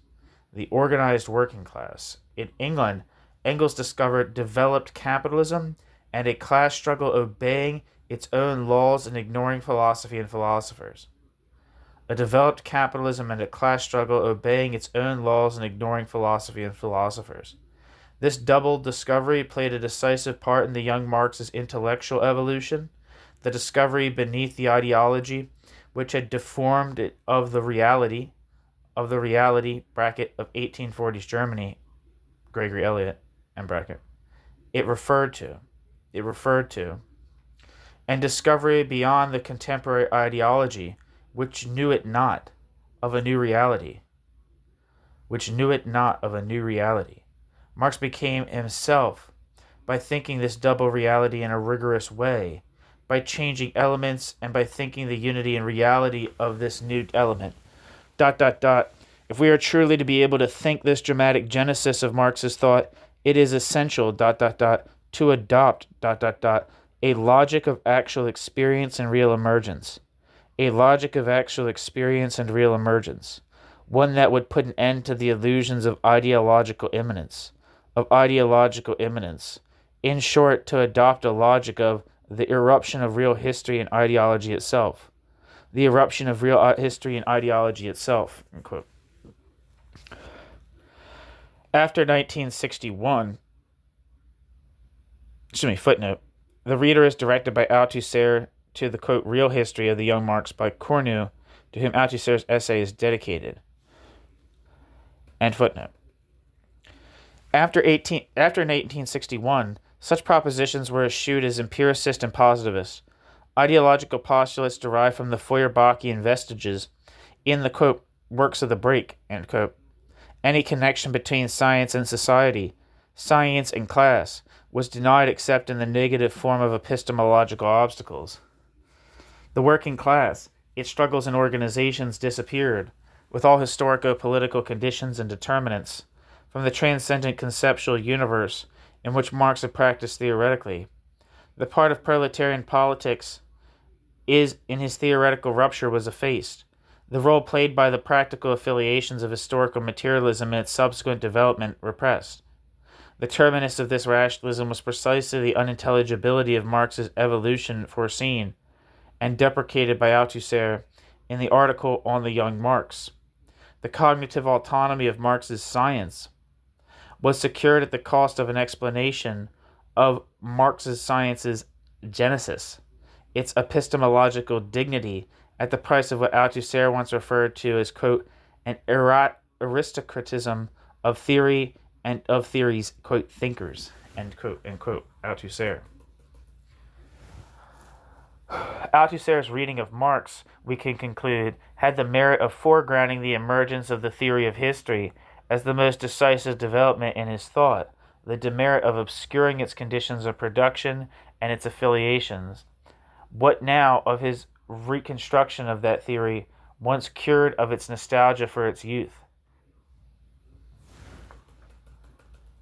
New section. In 1975, Althusser reflected that the theses on historical materialism proposed in the book For Marx and Reading Capital had important political aims. Quote, bearing on the temptation faced by the labor movement, the temptation of a messianic or critical idealism of the dialectic, the temptation of the poor man's Hegelianism, the evolutionism which has taken the form of economism. In both cases, the dialectic functions in the old manner of pre-Marxist philosophy as a philosophical guarantee of the coming of revolution and of socialism. In both cases, materialism is either juggled away, in the case of the first hypothesis, or else reduced to the mechanical and abstract materiality of the productive forces, in the case of the second hypothesis. In all cases, the practice of this dialectic runs up against the implacable test of the facts. The revolution did not take place in 19th century Britain or in early 20th century Germany. It did not take place in the advanced countries at all, but elsewhere, in Russia, then later in China and Cuba, etc. End quote. Althusser. Putting, quote, politics in command, end quote, as it were, Althusser sought to reconstruct historical materialism in such a way that it provided a viable basis for the investigation and illumination of the complexities of real history and concrete societies, thereby furnishing guidance to revolutionary politics. The obstacles to its scientific vocation were to be found not only outside but inside it. In the final analysis, these could be traced down to a single culprit, Hegelianism. Althusser sought to secure the total novelty of Marx's theory by attempting to demonstrate 1. The irreducibility of the Marxist dialectic to the Hegelian, 2. The irreducibility of the Marxist conception of the social whole, and the causality governing it, to the Hegelian, and as a consequence, 3. The difference between the Marxist science of history and every philosophy of history, Hegel's being the most rigorous of the genre. In Chapter 2, we saw that Althusser asserted the specificity of the Marxist dialectic, rejecting standard interpretations of Marx's relation to Hegel, and arguing that the dialectic Marx had produced was distinct in its, quote, characteristic determinations and structures. End quote. Moreover, quote, these structural differences can be demonstrated, described, determined, and thought. And if this is possible, it is therefore necessary. I would go so far as to say vital for Marxism.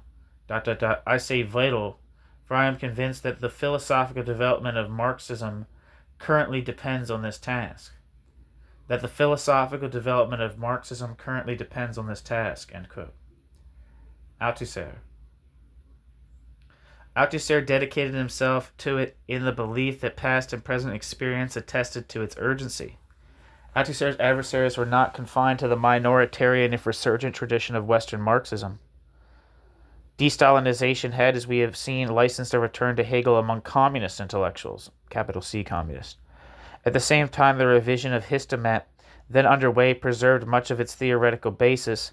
It has already been suggested that the Marxist-Leninist version of historical materialism secreted a Hegelianism, the quote, rich man's evolutionism, end quote, that dared not speak its name, economism. Behind Stalin paradoxically stood Hegel. So any critique of Hegelianism and Second International orthodoxy was simultaneously, albeit cautiously, directed against theoretical Stalinism and its specters.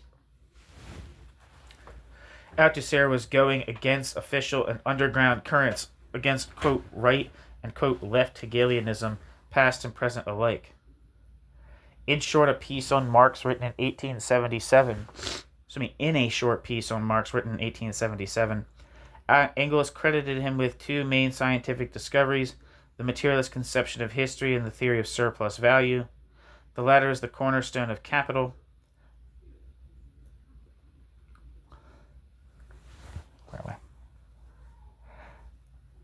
Marx never wrote a separate treatise on the materialist conception of history. Marx's most compact definition of it is to be found in the preface to a contribution to the Critique of Political Economy of 1859. Introduces the, quote, general conclusion he had arrived at circa 1845, in which it thereafter served as the, quote, guiding principle of his research. This summary has been enormously influential. As presented there, historical materialism is a technological determinism. The relations of production, which constitute the economic structure / foundation of society, and which condition the superstructure and corresponding forms of social consciousness, are transformed when they impede rather than facilitate the growth of the productive forces. The, quote, era of social revolution, provoked by this, quote, fettering, ends with the installation of superior relations of production and, sooner or later, the transformation of the superstructure. The growth of the productive forces characterizes and explains the general course of human history. Capitalism is the last, quote, antagonistic socioeconomic formation. Its productive forces, quote, create, the material conditions for a solution of this antagonism, end quote. A solution which will bring the, quote, prehistory of human society, end quote, to an end. History has a progressive trajectory. Historical development is explained by the intermittent non-correspondence, the recurrent structural incompatibility between relations and forces of production. Within this pair, the productive forces have causal and explanatory primacy.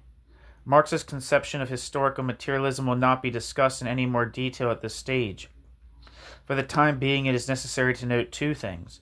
First, as interpreted by the ideologues of the Second International and by Stalin, Marx's conception amounted to a meta-theory of history, a passe-partout, I don't know if I'm saying that right, denounced by him as, quote, super-historical, end quote, in 1877, him being Marx.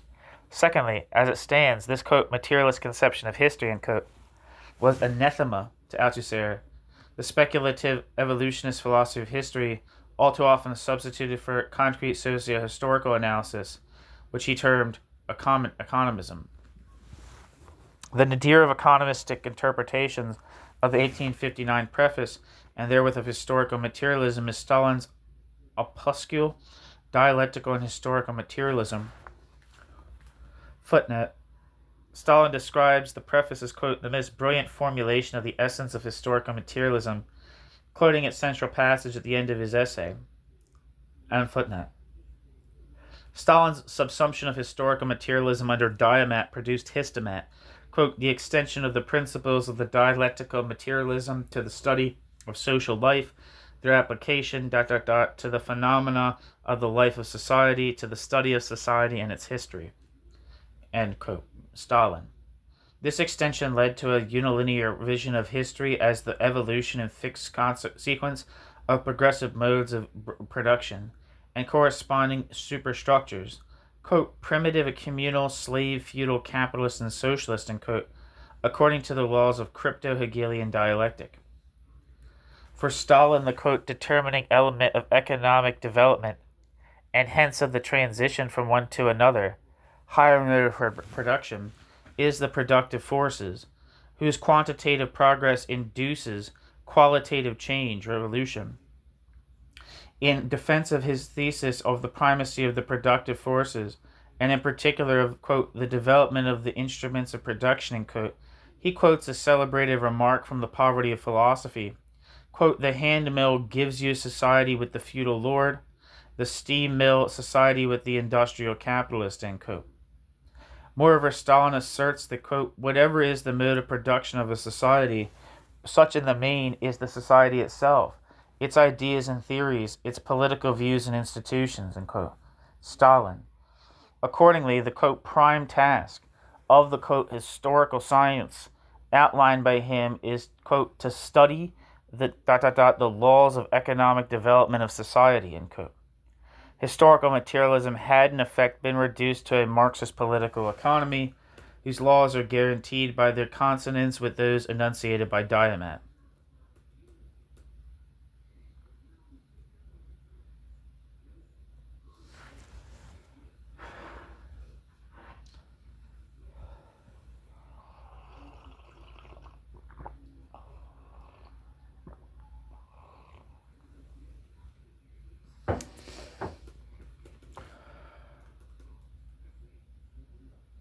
For obvious reasons, Stalin's productivist version of Marxism, a, quote, technological humanism, end quote, Raphael Samuel's coinage in his marvelous 1980,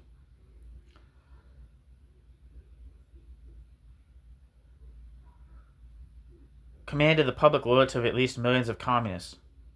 It is impossible to overestimate its significance and longevity. Minus some blatant crudities, it survived de-Stalinization. Analogous constructions of historical materialism have been plentiful in the 100 years since Marx's death. In the book Fundamental Problems of Marxism of 1908, for example, Plekhanov also took his stand on the 1859 preface, a text described to him as a, quote, genuine, quote, algebra, end quote, and purely materialist at that of social development, end quote. Plekhanov's, quote, materialist monism, end quote, is operative in this attempt to specify the conception of the relationship between base and superstructure entertained by the founders of historical materialism, yielding a list of the components of the social formations in their invariant order of importance, from the productive forces via politics to ideologies. On the authority of his, quote, algebra, Plekhanov would oppose the October Revolution as premature, a voluntarist attempt to terminate the bourgeois democratic stage before its task had been executed and history could pursue its preordained socialist course. Plekhanov was a doyen of the Second International and Menshevism, a reprobate in Bolshevik eyes. But the latter, during Lenin's lifetime, was not free of cognate schematism.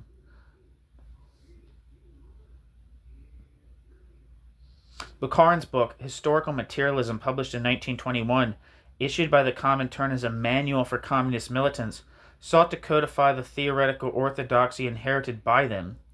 Saluting Marx's, quote, magnificent formulation, end quote, in the 1859 preface, Bukharin construed what he nominated, quote, proletarian sociology, end quote, as an extreme technological determinism.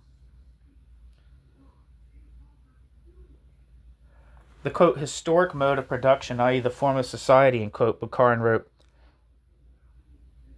quote, is determined by the development of the productive forces, i.e. the development of technology, end quote. Bukharin.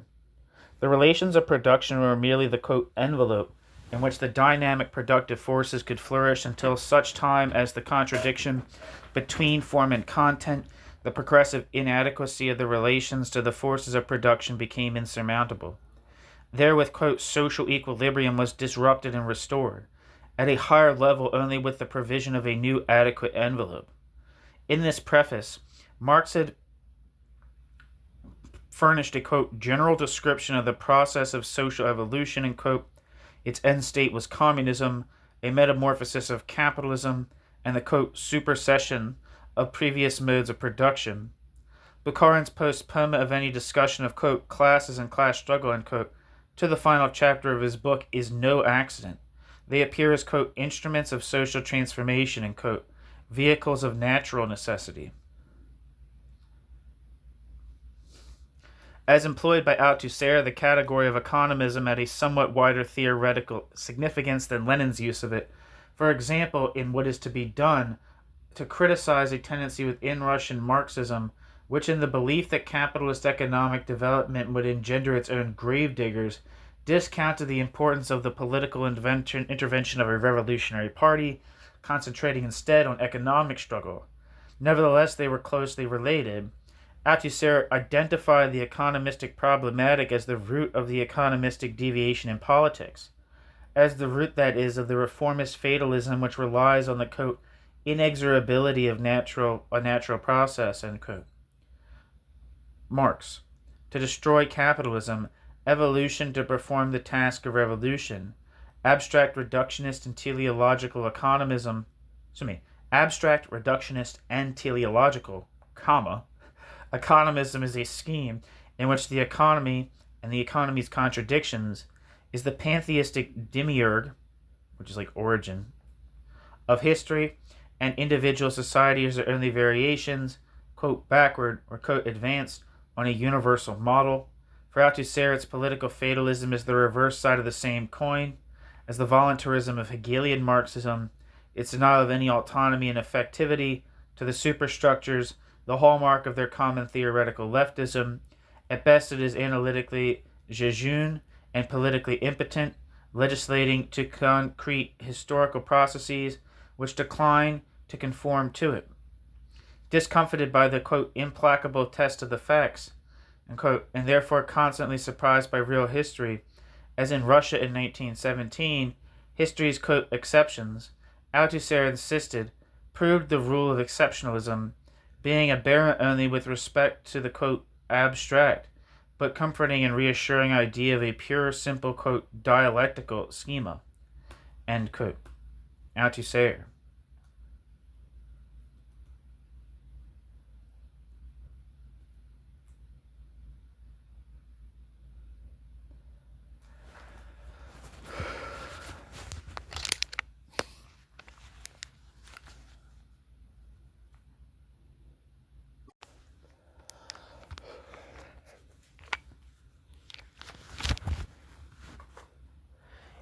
In order to analyze social formations, a new conception of contradiction was required. In the article Contradiction and Overdetermination, Althusser attempted to furnish it. Taking Lenin's reflections on the Russian Revolution as his raw material, Althusser drew the following conclusion from them. Quote, if the general contradiction, bracket, between forces and relations of production, in bracket, is sufficient to define the situation when revolution is the, quote, task of the day, it cannot of its own simple, direct power introduce a, quote, revolutionary situation, nor a fortiori a situation of revolutionary rupture and the triumph of the revolution. If this contradiction is to become, quote, active, in the strongest sense, to become a ruptural principle, there must be an accumulation of, quote, circumstances and, quote, currents, so that whatever their origin and sense, they, quote, fuse into a ruptural unity, end quote, Althusser. Both Lenin and Mao had displayed exemplary sensitivity to the complexity and specificity of, quote, concrete situations, and, quote, meticulously analyzing their multiple, quote, currents, quote, circumstances, in recognition that any politics which aspire to transform them must take account of such realities. Lenin's analyses of February and October had highlighted the, quote, accumulation and exacerbation of historical contradictions. The, quote, accumulation and exacerbation of historical contradictions, end quote. Within the Russian social formation on the eve of absolutism's demise, the sapping of imperialism's, quote, weakest link was a synthesis of many determinations, none of them reducible to the, quote, the, quote, beautiful contradiction between capital and labor, end quote. Althusser. What the Russian experience confirmed, inter alia, was that economic contradiction is invariably, quote, inseparable from the total structure of the social body in which it is found, inseparable from its formal conditions of existence, and even from the instances it governs. It is radically affected by them, determining and determined by the various levels and instances of the social formation it animates. It might be called overdetermined in its principle. End quote. Althusser. In the Marxist dialectic, Althusser suggests every contradiction is complex, is an overdetermined contradiction, i.e. is, quote, completely structurally unevenly determined, end quote. Althusser. For Hegel, by contrast, contradiction is, quote, simple. His dialectical, quote, method cannot, as Engels thought, be detached from the content of his philosophical system for the straightforward reason that it is not an optional extra to it. Hegel's idealism is reflected, quote, in the very structures of his dialectic, particularly in the, quote, contradiction, end quote, whose task is the magical movement of the concrete contents of a historical epoch towards their ideological goal, end quote. Althusser.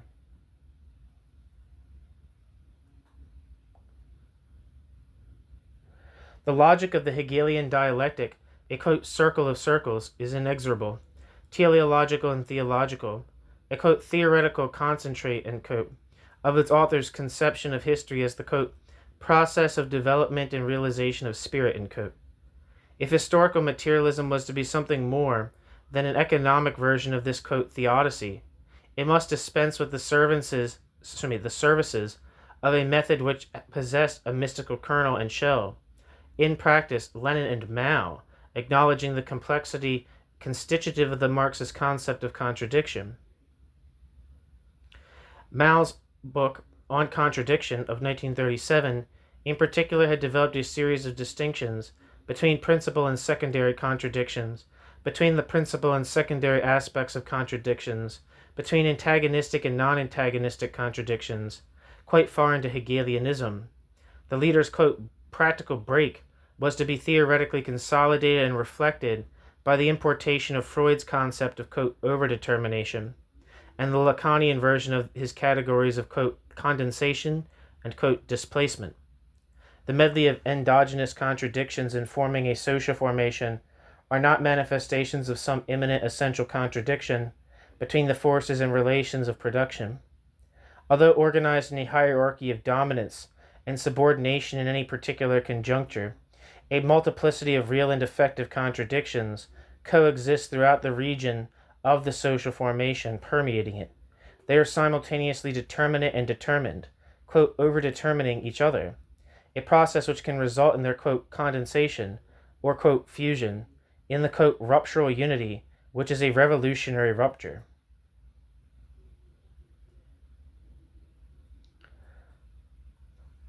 With his concept of overdetermined contradiction and stipulation of its universality, Althusser believed he had, quote, reached the Marxist dialectic itself, end quote. Althusser habitually conducted his attack on the economism and technologism issuing from other, quote, essentialist, end quote, versions of the dialectic as a historical remove, at a historical remove. On at least one occasion, however, he struck rather close to home. If Marx's comments on the hand mill and the steam mill were taken literally, quote, the logical destination, is the exact mirror image of the Hegelian dialectic. The only difference being that it is no longer a question of deriving the successive moments from the idea, but from the economy, by virtue of the same internal contradiction. This, results in the radical reduction of the dialectic of history to the dialectic generating the successive modes, modes of production. That is, in the last analysis, the different production techniques, end quote. Althusser. Whilst it might also fit others, this particular cap was made to measure for Stalin, and if Stalin had misrepresented the structure of the Marxist dialectic, Stalin had simultaneously and relatedly misconceived the nature of the social totality in which it is operative.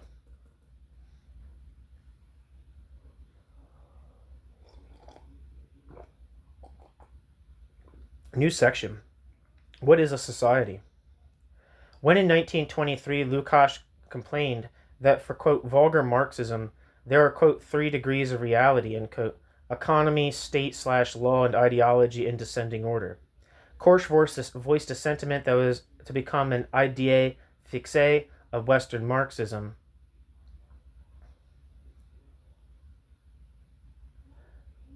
Footnote. Thus we might note, for example, that Bukharin's book, Historical Materialism, had provoked highly critical responses from both Lukács and Gramsci.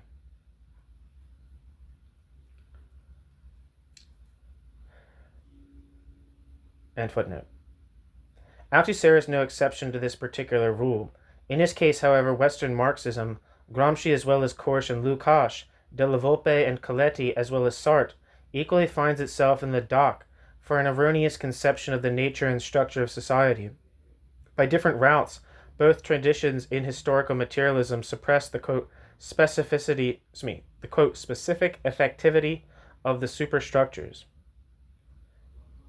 Quote, the, quote, specific effectivity of the superstructures, end quote. Marxism, in fact, lacked a theory of the latter and the relations to the economic base. It too was in need of construction.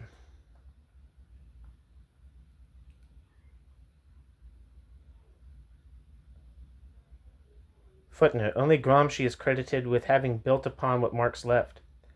End footnote. It was to this problem that Engels was obliged to devote some attention in his last years. In a series of admonitory letters, he sought to restate the basic thesis of historical materialism. Writing to Conrad Schmidt in August 1890, he reflected that, quote, the materialist conception of history has a lot of dangerous friends nowadays, end quote. Engels. People who are utilizing it not as intended, quote, a guide to study, end quote, but as, quote, a lever for construction after the Hegelian manner, end quote. Engels. A little over a month later, Engels impressed on another correspondent, Joseph Bloch, that according to historical materialism, the, quote, economic factor was, quote, the ultimately determining factor in history, end quote. To take it for the, quote, only such factor was to reduce the main thesis of Marxism to, quote, a meaningless, abstract, absurd phrase, end quote. Engels. Conceding that Engels and Marx must shoulder some of the blame for unilateral emphasis on the determinacy of the economic, Engels referred to Marx's concrete analyses as genuine examples of the theory's application, and attempted to amend matters by assignation of a reciprocal determinant role to the superstructures, postulating an interaction of superstructure and base. Althusser rejects Engels' theoretical solution to the problem of the relationship between, quote, determinism in the last instance, end quote, by the economic and the, quote, effectivity, end quote, of the superstructures as maladroit. But he made Engels' starting point his own. The complexity characteristic of the Marxist concept of, quote, society dictated the suppression of this quotidian category in favor of a specifically Marxist concept employed by Marx in the 1859 preface, social formation. Its utilization signified Marx's distance from a whole tradition of political philosophy and economy culminating in Hegel, which employed the, quote, state/civil society, end quote, couplet. Without attributing it to Engels, Althusser demurred at a thesis he had advanced in Ludwig Feuerbach. Marx had not merely inverted the Hegelian model of society, filling the terms of the inherited couplet with new content and elevating civil society to prepotency, relegating the state to a subaltern status. In other words, Marx had not written the equation civil society equals economy equals infrastructure equals active essence cause. state equals politics/law equals superstructure equals passive phenomena/appearances, effects. Terms and content had changed. Mode of production supplanted civil society, for example. Hegel's conception of the state as the, quote, actuality of the ethical idea, end quote, was replaced by Marx's of it as a, quote, instrument of class domination. Yet of equal, indeed greater significance was the fact that the, quote, relations between the terms underwent transformation. Marx had produced a novel conception of the relations between the regions of the social formation. Unsuccessful in formulating it rigorously, he and Engels had nevertheless indicated its main constituents, quote, determination in the last instance by the economic mode of production, end quote, and, quote, the relative autonomy of the superstructures and their specific effectivity. Unsuccessful in formulating it rigorously, he and Engels had nevertheless indicated its main constituents, quote, determination in the last instance by the economic mode of production, end quote, and, quote, the relative autonomy of the superstructures and their specific effectivity, end quote. How was the ultimate determination and relative autonomy conceived? Without defending his thesis textually, Althusser argued that the Marxist topography divided the social formation into one, the infrastructure, the economic level or instance, conceived as the unity of the relations and forces of production under the dominance of the former, and two, the superstructure in class societies, the juridico-political and ideological levels or instances. Against the, quote, 3 degrees, end quote, of vulgar Marxism, Althusser reconceptualized these regions as constituted by distinct practices, economic, political, ideological, and theoretical. Quote, social practice comprised the, quote, complex unity of the practices existing in a determinate society, end quote. Althusser.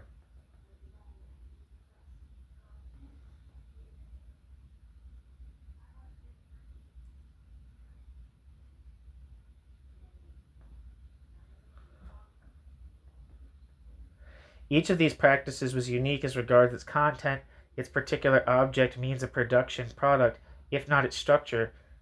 As practices, they were isomorphic. Each was articulated with, but relatively autonomous of, the other practices combined in the unity.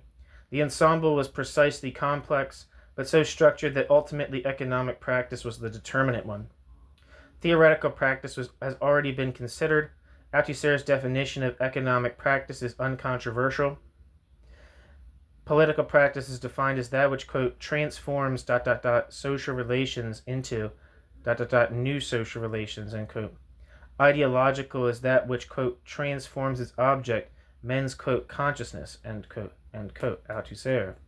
In the article Marxism and Humanism, Althusser attributed this, quote, historico-dialectical materialism of praxis, end quote, to Marx.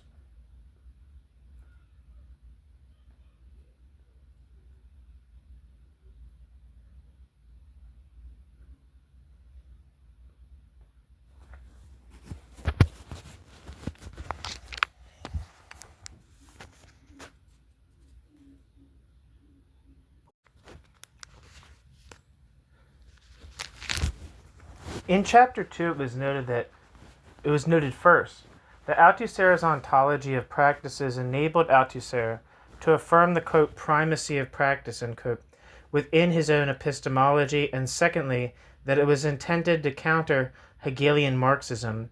The first move is unacceptable, the second, subject to certain qualifications, laudable. Reality, Althusser argued, is, and always has been, complex, multiform, and heterogeneous, that is, overdetermined.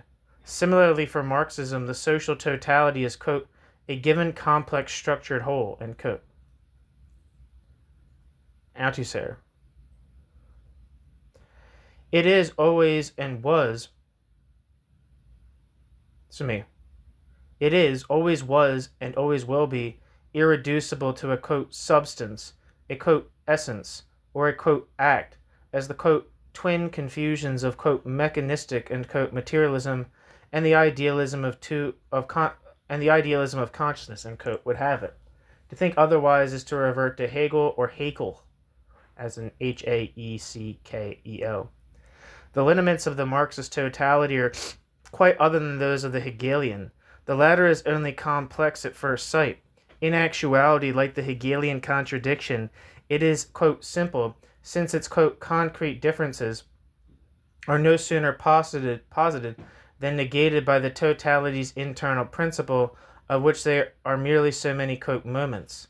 The Hegelian totality is characterized by Althusser as a, quote, expressive totality, end quote, one whose parts express each other and the totality's simple essence. The diversity of the real and the social, quote, difference, a recurrent theme in For Marx and Reading Capital, is alien to it. Footnote. The appropriateness of Kalinikos's highlighting of the notion of, quote, difference in Althusser receives interesting confirmation from Machiocci, 1973. Assuming what she relates to be accurate, in an unpublished text dating from circa 1970, Althusser suggested that the two commendable concepts dominating Mao's writings are, quote, difference and, quote, unevenness. Tom? Yeah. Do you want any more of this rice soup? It's about ready to go. I'm not going to eat it right now, so I guess you should throw it away. Alright, yeah, it's getting old. Alright.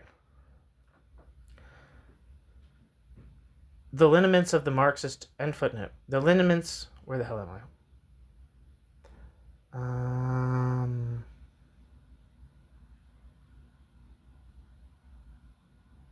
Fuck, I lost my spot.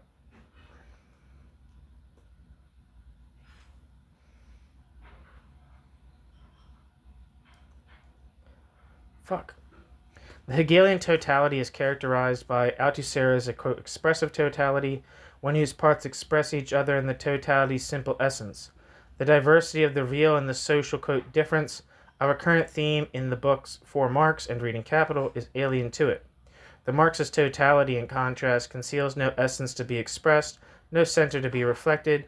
It is a, quote, structure of structures, end quote, comprising a, quote, plurality of instances, end quote, composed of a multiplicity of distinct practices, which are relatively autonomous of one another, endowed with their own, quote, specific effectivity, and possess a, quote, peculiar time in history, end quote. The superstructural levels are not the ruses of economic reason, second-order realities in relation to a primordial or superordinate material structure, the economic base. A social formation is a global structure, subsuming three regional structures with their own ineradicable reality. The economic instance is one such regional structure. The political and ideological instances are neither the punctual effects of a basic cause, nor the superstructural phenomena of an infrastructural essence. These are determinants as well as determined. They are determinate as well as determined, quote, conditions of existence, end quote, of the economic as much as it is theirs. Overdetermination is, quote, universal. In short, Marxism is not an economism. Quote, the economic dialectic is never active in the pure state in history. These instances, the superstructures, etc., are never seen to step respectfully aside when their work is done, or when the time comes as his pure phenomena to scatter before his majesty the economy, as he strides along the royal road of the dialectic. From the first moment to the last, the lonely hour of the last instance never comes. End quote. Althusser. Althusser's preservation of the classical base superstructure topography, determination in the last instance by the economic, is conjoined with a reconceptualization of the conformation of social formations. The political and ideological levels enjoy relative autonomy, but not independence, determination in the last instance. At the same time, the, quote, last instance never graces the social formation with its presence. What therefore remains of the classical Marxist thesis of ultimate economic determination? The thesis with which Marx demarcated his theory of history from idealist philosophies of history. And if the regions of the decentered, non-homogeneous social totality are composed of distinct practices, irreducible spatially and temporally to one another, is this totality a bona fide totality, or congeries of discrete interacting elements. Has pluralism, so to speak, been substituted for historical materialism? Althusser insisted that his concept of the social whole was Marxist and was a totality, albeit one that is simultaneously complex and unified, decentered and determined, heterogeneous and hierarchical. Complexity is constitutive of it. This distinguishes it from the Hegelian Marxist model, which erases the, quote, real differences separating the levels, end quote. Althusser. It is a, quote, structure and dominance, end quote. This rebutes the charge of pluralism, which effaces the totality subsuming these levels. For, quote, to claim that this unity is not and cannot be the unity of a simple, original, and universal essence is not, to sacrifice unity at the altar of, quote, pluralism. It is to claim something quite different, that the unity discussed by Marxism is the unity of complexity itself. The unity of complexity itself. That the mode of organization and articulation of the complexity is precisely what constitutes its unity. It is to claim that the complex whole has the unity of a structure articulated in dominance. It is to claim that the complex whole has the unity of a structure articulated in dominance, end quote. Althusser. Every social formation is a, quote, structure in dominance, end quote, insofar as each contains a dominant element which organizes the hierarchy and interrelations of the various social practices. The dominant element, however, does not override the causal primacy of the economic. The economic is not always dominant, but it is always determinate in the last instance. Responsible for the coordination of the instances, allotting the dominant role within the totality to one of them and subordinate roles to the others, fixing their degree of relative autonomy and efficacy. In capitalist social formations, it determines its own dominance. In other social formations, the allocation can vary. One of the non-economic instances can occupy the dominant position, and in feudalism, for example, it does. Any particular social formation is thus, quote, a variation of the, quote, invariant to the, quote, true Marxist tradition, end quote. In other social formations, the allocation can vary. One of the non-economic instances can occupy the dominant position, and in feudalism, for example, it does. Any particular social formation is thus a, quote, variation of the, quote, invariant structure and dominance of the totality, end quote. Althusser. Any particular social formation is thus, quote, a variation of the, quote, invariant structure and dominance of the totality, end quote. Althusser. All this Althusser regarded as pertaining to the, quote, true Marxist tradition, end quote. Only economism can as the economic level in the leading role in perpetuity, assigning the other levels bit or walk-on parts. In, quote, real history, the history Marxists were obliged to explain and act in / on, ultimate economic determination operates through the permutation of of dominance between the different instances.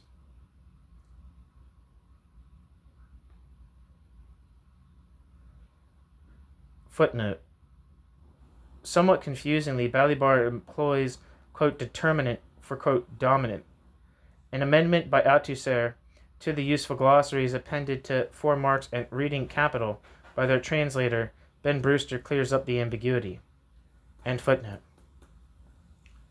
The last point returns us to Lenin and Mao. Althusser's revision of the classical topography was not an aesthetic operation. He considers his theses of crucial importance to Marxist politics. Whereas economism does violence to historical reality, forcing it into a schema in which all contradictions are manifestations of the productive forces, the model constructed by Althusser was intended by him only as a, quote, abstract but indispensable preliminary.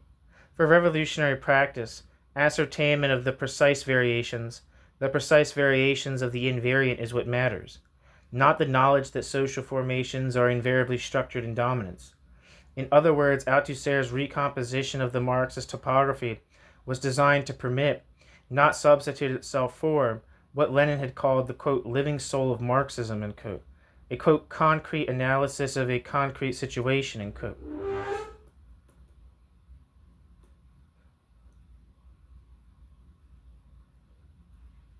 Lenin. Lenin's analysis of the Russian, quote, conjuncture, end quote, in 1917 exemplified the latter, focusing on the specific relations then obtaining between the various levels of the social formation, the exact configuration of each level, the particular constellation of contradictions active within them, the correlation of forces confronting revolutionary political action. The strategic concept of conjuncture, designating, quote, the structure of the real historical present, was indispensable both to the Marxist theory of history and a fortiori to the Marxist science of politics. Concrete analysis of it formed the juncture between science and politics, facilitating an answer to the quintessential revolutionary question, what is to be done? The law of overdetermination and its Maoist pair, the, quote, law of uneven development, end quote, Jesus Christ, prevailed not only in pre- or non-revolutionary states, but post-revolutionary states as well, and with this point we rejoin Stalin, for it provided Althusser with a theoretical framework for explaining Stalinism, since overdetermination entailed, 1, that a revolution, I think this is a quote actually, quote, that a revolution in the bracket economic and bracket structure does not ipso facto modify the existing superstructures and particularly the ideologies at one blow, as it would if the economic was the sole determinant factor. 2, that the new society produced by the revolution may itself ensure the survival, that is, the reactivation of older elements. The revolution may itself ensure the survival, that is, the reactivation of older elements, through both the forms of its new superstructures and specific national and international, quote, circumstances, end quote, Althusser. Althusser conjectures that in the absence of such an analytical framework, it is impossible to account for the Stalin era and assert the need for more theoretical and historical research. And asserts the need for more theoretical and historical research. Althusser's own perspective at this stage was indicated in the essay Marxism and Humanism, where it is claimed in passing that the relative autonomy of the superstructures, quote, explains very simply in theory how the socialist infrastructure, parenthesis, in the USSR, in parenthesis, had been able to develop without essential damage during this period of errors affecting the superstructure, end quote. Jesus Christ. End footnote.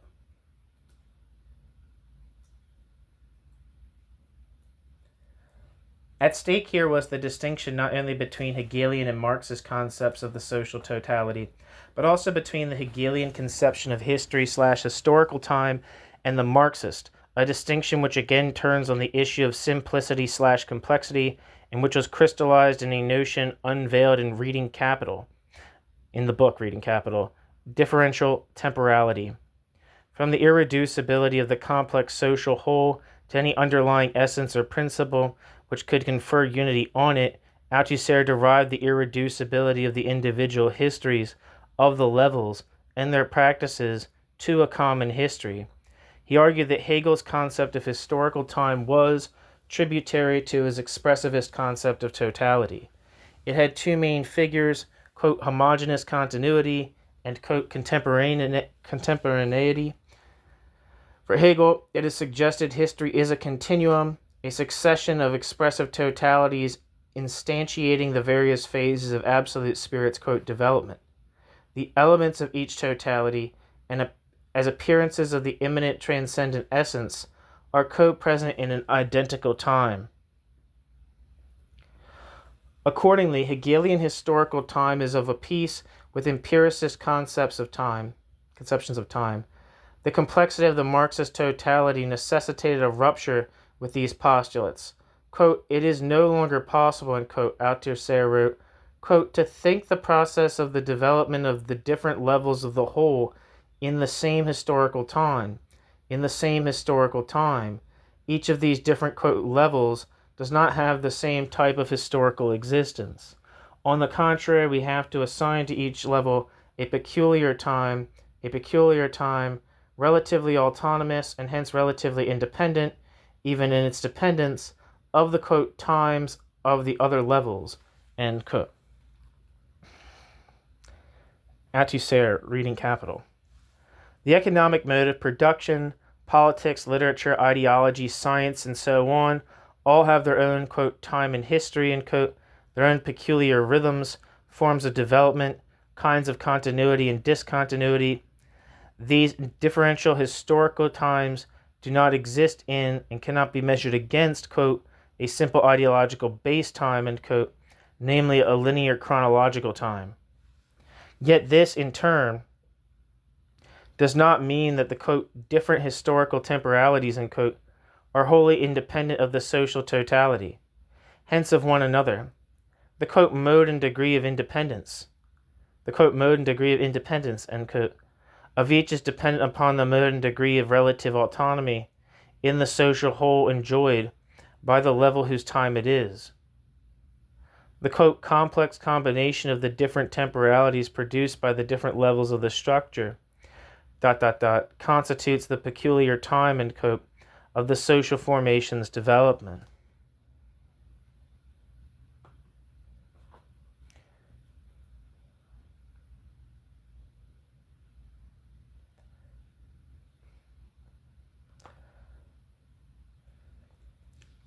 Althusser's theses on the indirect two-stage determinacy of the economic, the overdetermination of any social formation, and the differential temporality that implies, involve the proposition of a new order of causality, structural causality. With this concept deployed for the first time in Reading Capital, Althusser sought to encapsulate the ultimate difference between Marxism and its economistic and historicist distortions. Said to be present in the, quote, practical state in Marx's theoretical revolution, it had been anticipated by Spinoza and was now to be elaborated by Althusser. Marx had implicitly, but by no means explicitly, discarded two traditional models of causality. The first, of Cartesian patrimony, was, quote, transitive, mechanical causality. The second, of Leibnizian patrimony and Hegelian renown, was, quote, expressive.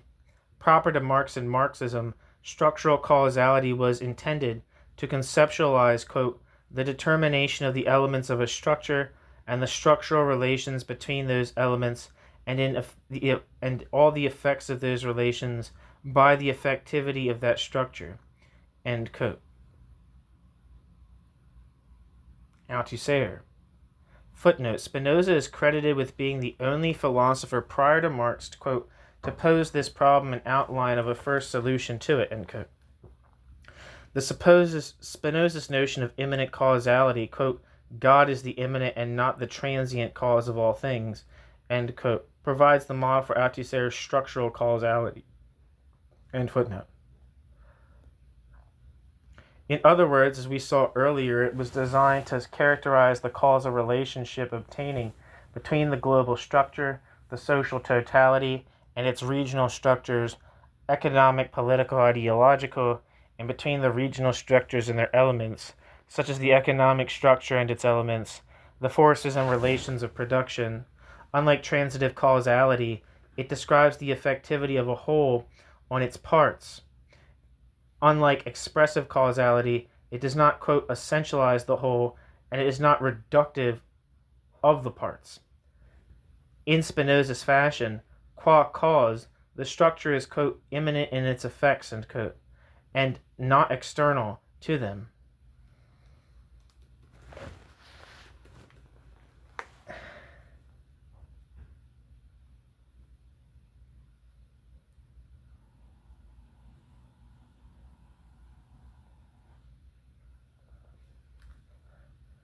Indeed, quote, the whole existence of the structure consists of its effects. The, quote, whole existence of the structure consists of its effects, end quote. The cause is, quote, absent, present only in and as it affects, not wholly present, quote, in person, end quote, in any of them.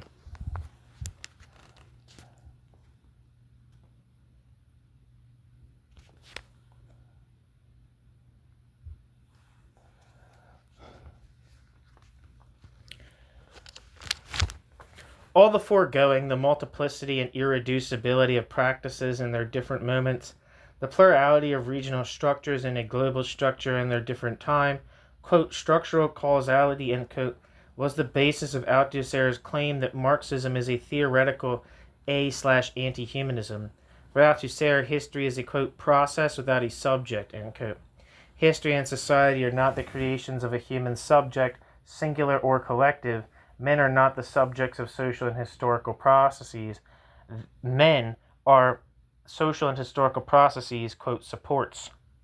Quote, the structure of the relations of production determines the places and functions. The places and functions, occupied and adopted by the agents of production, who are never anything more than the occupants of these places, insofar as they are the, quote, supports, trigger of these functions. The true, quote, subjects, in the sense of constitutive subjects of the process, are therefore not these occupants or functionaries, are not, quote, concrete individuals, quote, real men, but the definition and distribution of these places and functions. The definition and distribution of these places and functions. The true, quote, subjects are those definers and distributors, the relations of production. Parenthesis, and political and ideological social relations, in parenthesis. But since these are, quote, relations, end quote, they cannot be thought within the category subject, end quote. Althusser. Footnote. Althusser had suggested that, quote, the, quote, subjects of history are given human societies, end quote. For Marx, Althusser argued the relations of production involve the distribution of the means of production as well as the relations between, quote, men, social agents distributed to antagonistic social classes. To interpret them solely as intersubjective human relations, as does Hegelian Marxism, is to indulge in a, quote, remarkable presupposition that the, quote, actors of history are the authors of its text, the subjects of its production, end quote. From first to last in Althusser's objectivist Marxism, the hour of the primacy of structure never ceased to exist. Foremost among these structures was the mode of production. The mode of production, the basic concept of historical materialism. With it, a science of economy, society, and history was initiated, since modes of production were, quote, the basic forms of unity of historical existence, end quote. Althusser.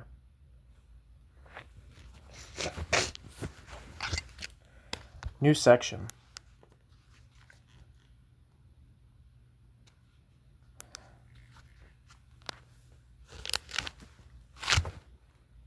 The forward march of the productive forces halted. The construction of an Althusserian theory of modes of production was largely delegated to Etienne Balibar in his impressive contribution to the book Reading Capital, his contribution being titled On the Basic Concepts of Historical Materialism, the only paper besides Althusser's retained in the second 1968 edition of Lire le Capital, from which the English translation was made. Althusser set out its protocols, however, in the last two chapters of the object of capital. The object of capital being on this channel. Balibar's contribution is not. The bulk of Marx's attention was, of course, focused on the capitalist mode of production, and Marx devoted no full-scale work to, quote, pre-capitalist economic formations, end quote. These, such as he conceived them, are listed in the 1859 preface discussed in an excursus in the Grundrisse, the Foremen, and referred to throughout Capital, usually for comparative purposes. In Volume 1 of Capital, Marx proposed that, quote, economic formations, end quote, hereafter modes of production were distinguished from one another by their peculiar relations of production, the mode of exploitation of the direct producers by the possessors of the means of production. In a celebrated passage of Volume 3, he argued that these relations contained, quote, the innermost secret, the hidden basis of the entire social edifice, end quote, including the, quote, specific form, end quote, of the state. Relations of production thus have explanatory primacy over social formations. In turn, they, quote, always, bracket, correspond, in bracket, to a certain level of the development of the type and manner of labor, and hence to its social productive power, end quote. In other words, they correspond to the productive forces, means of production, and labor power. Citing this and other passages, Althusser conjectured that, via the quote, combination, end quote, of the various elements enumerated by Marx, direct producers, owners of the means of production, instruments and objects of production, and so on, it was impossible to, quote, reach a definition of the different modes of production, the different modes of production which have existed and can exist in human history, end quote. Althusser. Moreover, since modes of production in the restricted economic sense require certain specific superstructural, quote, conditions of existence, end quote, political, legal, and/or ideological forms, functional for the relations of production, the, quote, whole superstructure of the society considered is, ...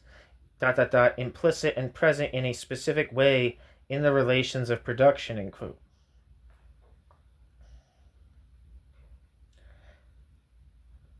Althusser. In this, the expanded definition, the economic level was a regional structure, productive forces and relations of production within a global structure, the mode of production, and could only be defined via the latter. Balibar's text opens by taking it as read that Marx's work contained, quote, a general scientific theory of history, end quote. Balibar. In the title given this general theory, the noun signified science.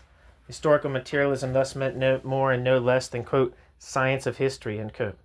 The transformation of the theory of history into a science revolved around two principles: historical periodization and the asymmetrical disposition and interrelations of the regions of the social totality. This much the 1859 preface made clear.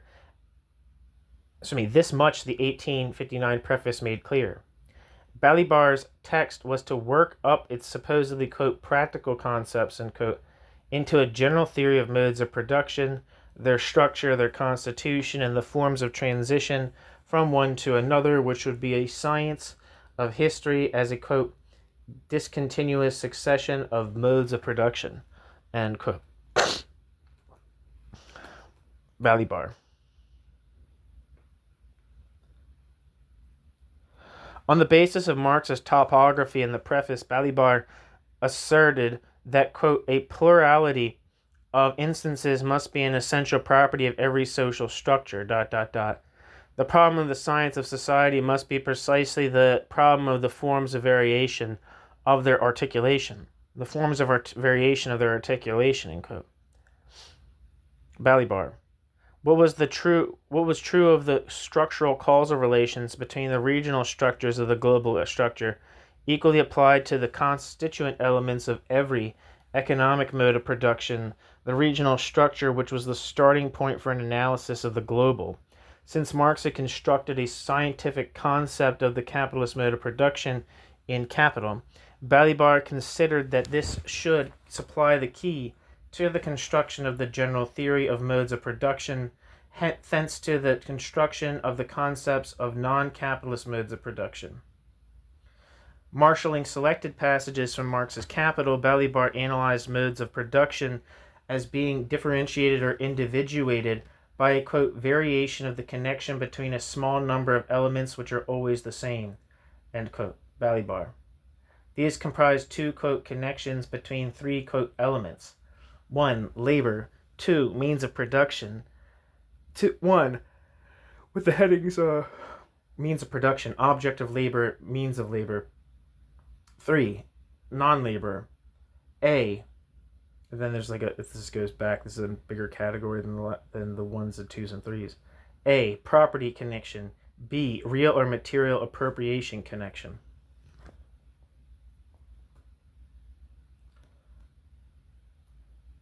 The economic mode of production, it is argued, is an articulated unity of the forces and relations of production. The, quote, property connection, the relations of production, and, quote, real appropriation connection, and, quote, the productive forces, are in a state of correspondence with one another, except during transition periods when the relations of production are the dominant term, enjoying explanatory primacy over the forces. Balibar had earlier ventured that the theory of modes of production furnished a theoretical foundation for the opening lines of the Communist Manifesto. In other words, despite the apparent esotericism of his analysis, the following question underlay it, quote, on what conditions can the claim that history is the history of class struggles be a scientific utterance? End quote. Quote, on what conditions can the claim that history is the history of class struggles be a scientific utterance? End quote. Balibar. Now, and more contentiously in Marx's terms, he is signaling an attempt to theorize the ultimate primacy of the relations of production, not only over the relations of distribution and so on, but also over the productive forces, a quasi-Maoist thesis. Thus, the technological determinism consequent upon Plekhanov et al.'s exclusion of labor power from the productive forces, and the reduction of the latter to, quote, things, provoked a powerful and novel reaction on the part of Althusserians. While mode of production was emphatically retained as the basic concept of historical materialism, it was drastically recast. The productive forces were deprived of their status as an independent variable and themselves conceived as a variety or subset of the relations of production, quote, technical social relations of production, end quote. The result, as we shall see, was the contradictory dialectic of the forces and relations of production, which provided the principal dynamic of history of Marx's reading of it, disappeared. The capitalist mode of production, for example, as an articulated combination of forces and relations, containing no inherent tendencies to its own dissolution. Following Althusser, Balibar argued that, quote, by varying the combination of these elements according to the two connections which are part of the structure of every mode of production, we can reconstitute the various modes of production, i.e. we can set out the, quote, presuppositions, end quote, the theoretical knowledge of them, which are quite simply the concepts of the conditions of their historical existence, The final result would be a comparative table of the forms, a comparative table of the forms of different modes of production, which are all combined the same, quote, factors. End quote. Balibar. Moreover, with the tabulation of the invariants, Balibar claimed that it was possible to explain the precise modality of the economy's causal primacy in the various modes of production.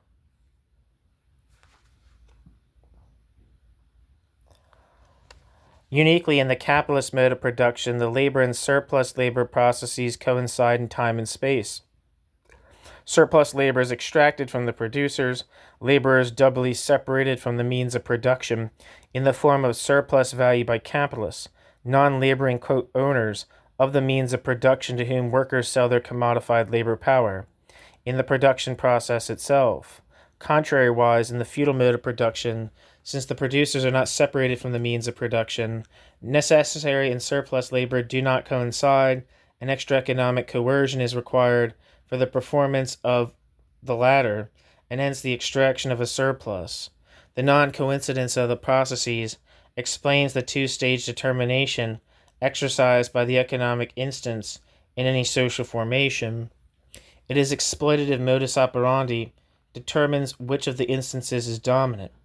As a function of their homology in the capitalist mode, the economy is both determinate and dominant. As a function of their disjunction in the feudal mode, the economic instance determines the dominance of the coercive political instance, the state. The post of the, quote, last instance, end quote, is always occupied by the economic, but the position of dominance is permuted among the instances of the social totality according to exigencies of the appropriation of a surplus.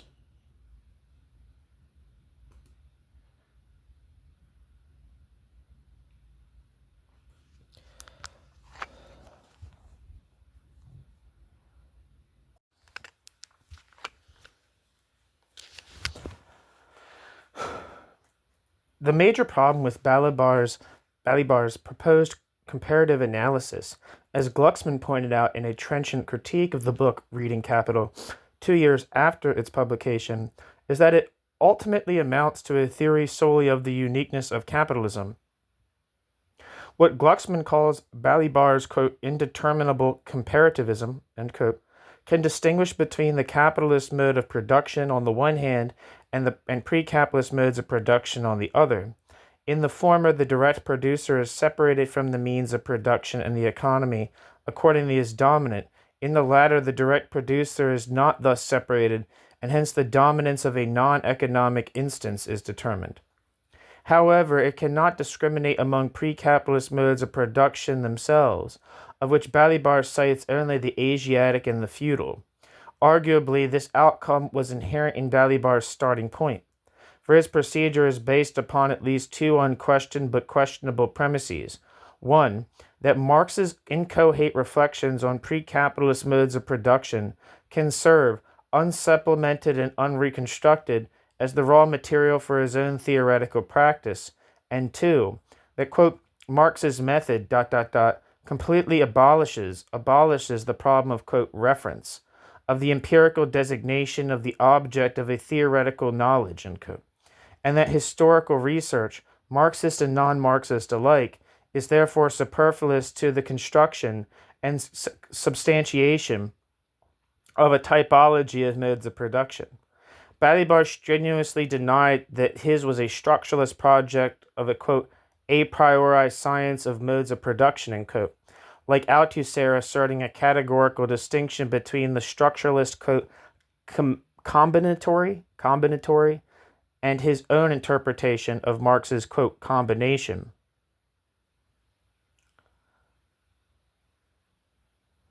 Yet his account of the reproduction of modes of production and the transition from one to another apparently brought him within the orbit of the French ideology he disavowed. The characterization of modes of production as variably articulated combinations of invariant elements conveyed the, quote, radically anti-evolutionist character of Marxist theory, end quote.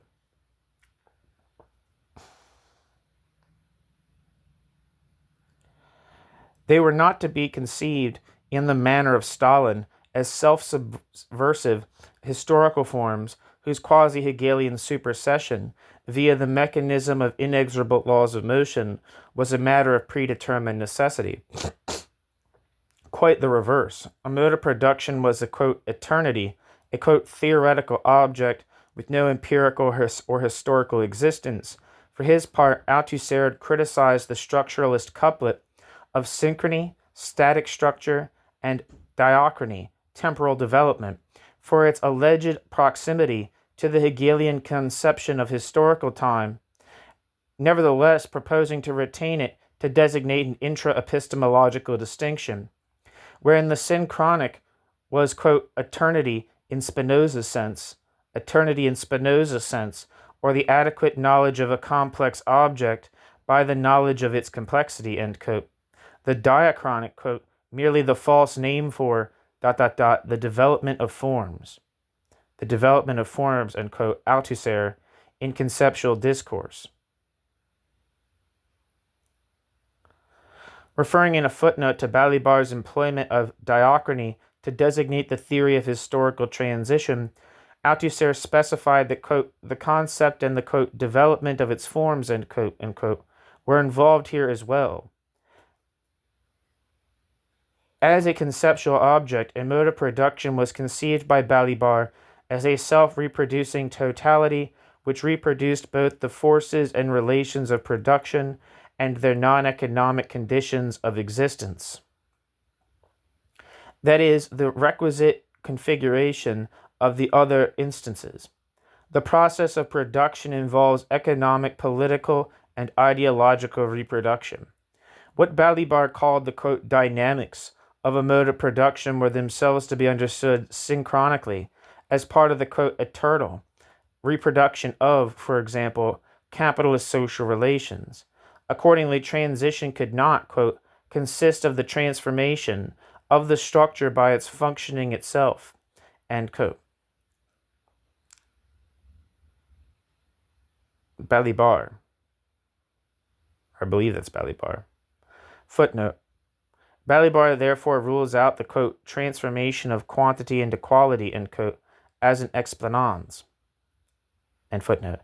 In effect, the mode of production in both its global and restricted sense is a perpetuum mobile, As Hindis and Hurst pointed out, if according to Althusser it was possible to describe Hegel as, quote, Spinoza set in motion, end quote, then, quote, Althusser comes very close to being Spinoza once again at rest, end quote. Hindis and Hurst, 1975. Given this, how can the transition from one mode of production to another be accounted for? Has teleology been discarded in favor of stasis, or has evolutionism been eluded at the cost of indeterminacy? Are transition periods merely chaotic interludes, recalcitrant to theorization, in which the structures are suddenly destructured primarily to their equally instantaneous restructuration? Balibar's proposed solution to the problem was a general theory of transition centered on the postulate of transitional modes of production. In the case of such a mode, it is argued, there is a non-correspondence between the forces and relations of production. The relations, the dominant term of the pair, so transform the forces that they are readjusted to the relations. Correspondence is thereby reestablished, and with it, a new non-transitional mode of production. Balibar takes the example of the transition from feudalism to capitalism discussed in Volume 1 of Capital. According to Balibar, Marx's analysis in 8 parts, in Part 8, according to Balibar, Marx's analysis in Part 8 concerns the, quote, prehistory of the, quote, elements constitutive of the capitalist mode of production, in particular the doubly, quote, free laborer, separated from both feudal ties and the means of production and capital. Footnote. From Marx's analysis, Balibar infers, quote, the relative independence of the formation of the different elements of the capitalist structure and the diversity of the historical roads to this formation. End quote. Althusser. Balibar. Jesus Christ. Balibar.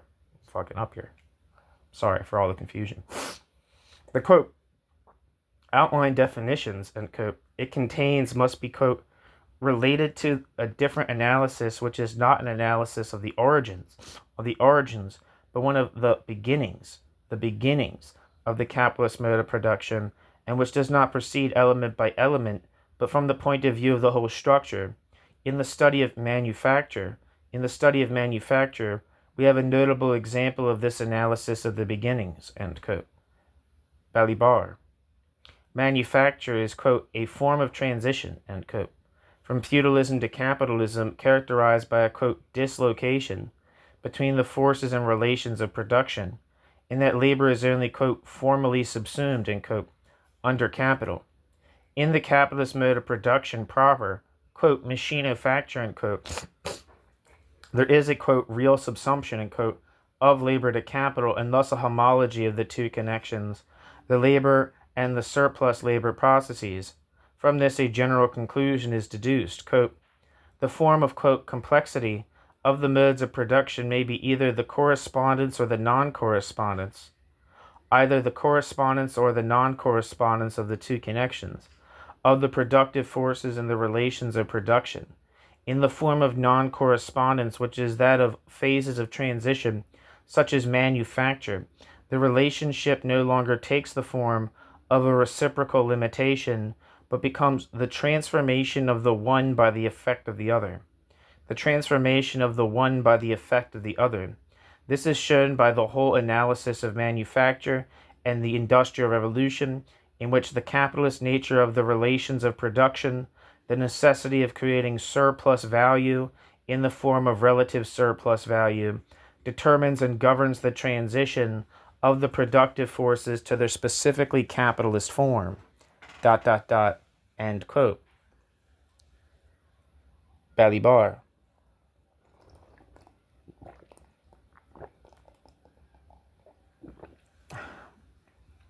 The unsatisfactoriness of this solution, betrayed by the catch-all, quote, law of necessary correspondence or non-correspondence, end quote, which it yields, has frequently been remarked. The concept of transitional mode of production cannot discharge the duties vested in it. In the words of Jean-Marie Vincent, And it amounts to a, quote, squaring of the circle, end quote. I think Jean-Marie Vincent, unless I'm thinking of someone else, and I don't think I'm thinking of someone else, is like a Frankfurt School influenced Marxist in France. And I'm not particularly sure how much Frankfurt School stuff has been like important in France. You don't really hear about that too much, like Adorno or Horkheimer reception in France. Anyway, for the general theory of transition propounded by Balibar, 1. Requires the distinction between the theoretical abstract, synchronic, and the historical concrete, diachronic, ruled out of epistemological order by Althusser. 2. Leads to the insoluble enigma of how to theorize the transition from a mode of production to a transitional mode of production, then to another mode of production. And 3. Surreptitiously restores the very teleological representation of history prohibited in Althusserian protocols, wherein a transitional mode of production is accorded the auto-dissolvent dynamic often attributed to non-transitional modes of production, but expressly denied them, and rightly so, by Balibar. Balibar tentatively explores other routes if the effects characteristic of a particular economic structure, for example the tendency for the rate of profit to fall under capitalism, do not in and of themselves induce the dissolution of that structure, they may nevertheless furnish, quote, one of the conditions, the, quote, material basis of a different result outside the structure of production, end quote. Balibar. The decisive intervention of political class struggle. The period of primitive accumulation offers an example of such an intervention, quote, whose result is to transform and fix the limits of the mode of production, end quote. For its duration, there is a, quote, dislocation between the different levels of the totality, in particular between the juridico-political level and the economic structure, and dominance is displaced onto the political. This leads Balibar to conclude that, quote, in a transitional period, there is a, quote, non-correspondence, because the mode of intervention of political practice, instead of conserving the limits, bracket, of the mode of production, in bracket, and producing its effects within their determination, displaces them and transforms them, end quote. Balibar. The overdetermination peculiar to transitional social formations thus confirms the validity of what, in the book, For Marx, Althusser had characterized as a, quote, basic Marxist proposition, end quote. Quote, the class struggle is the motor of history. End quote. Nominally Marxist, certainly Maoist, this thesis was to feature as a basic Althusserian proposition after 1965. In the book, Reading Capital, it is akin to a deus ex machina, which supervenes in the implacable logic of structural causality to effect historical transformation. What Balibar himself conceded to be, quote, very schematic suggestions, end quote, concluded on a positive note. Periods of transition, Balibar conjectured, are, quote, characterized by the coexistence of several modes of production, end quote. The non-correspondence between the two connections of the economic structure and between the different social levels during them, quote, merely reflects the coexistence of two or more modes of production in a single, quote, simultaneity, and the dominance of one of them over the other. Modes of production in a single, quote, simultaneity, and the dominance of one of them over the other.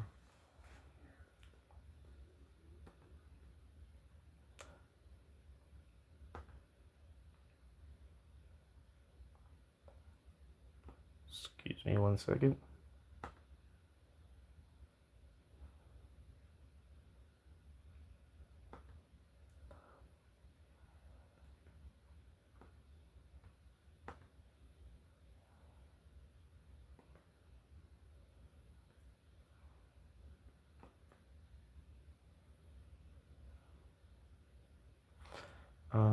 Sorry about this.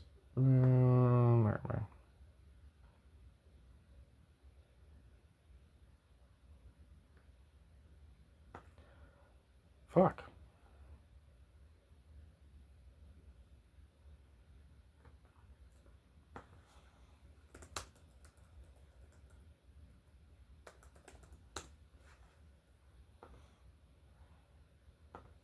Sorry about that. Let me read that last sentence. The non-correspondence between the two connections of the economic structure and between the different social levels during them, quote, merely reflects the coexistence of two or more modes of production in a single, quote, simultaneity, and the dominance of one of them over the other, end quote. Balibar. The contours of this particular major region of the continent of history, Balibar remarks, await their cartographer. If Marx opened up this region, it was Althusser and Balibar among others who reopened it, following the Stalinist closure.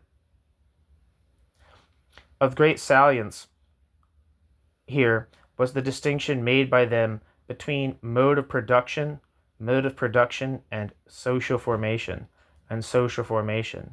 In his meticulous reading, Benton has identified three different conceptual contrasts in the single terminological pair, mode of production / social formation. 1. Between the concept of the economic instance and the concept of the social totality.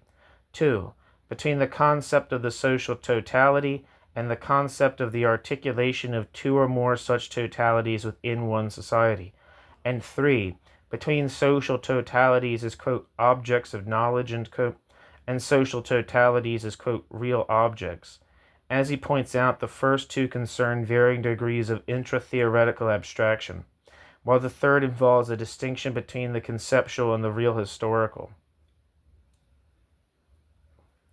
The problem with the first is that Althusser and Balibar engage in a, quote, logical deduction of the superstructural instances from the definition of each mode of production as a variable combination of invariants. Strictly speaking, the third is inconsistent with Althusserian epistemology, quote, empiricist. The second, quite distinct from the standard Soviet distinction between mode of production and socioeconomic formation, has, to cite Benton again, been, quote, remarkably fruitful for Marxist historiography and theoretical research.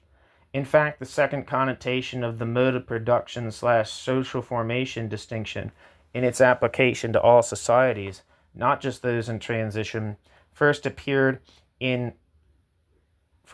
unequivocally in the second edition of the book Reading Capital.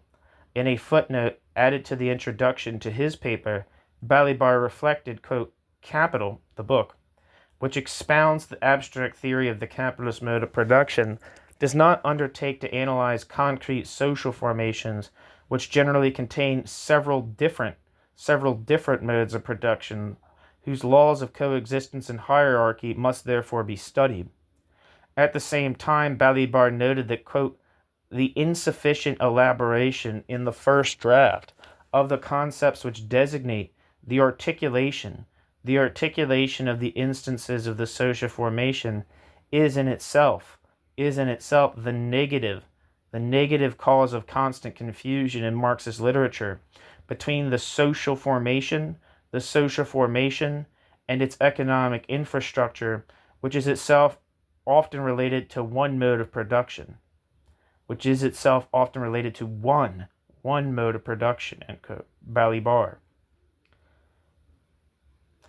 Footnote, Lenin is credited with having commenced theoretical treatment of this problem in his post-revolutionary text, especially, for instance, The Tax in Kind of 1921, and in the book The Development of Capitalism in Russia of 1899.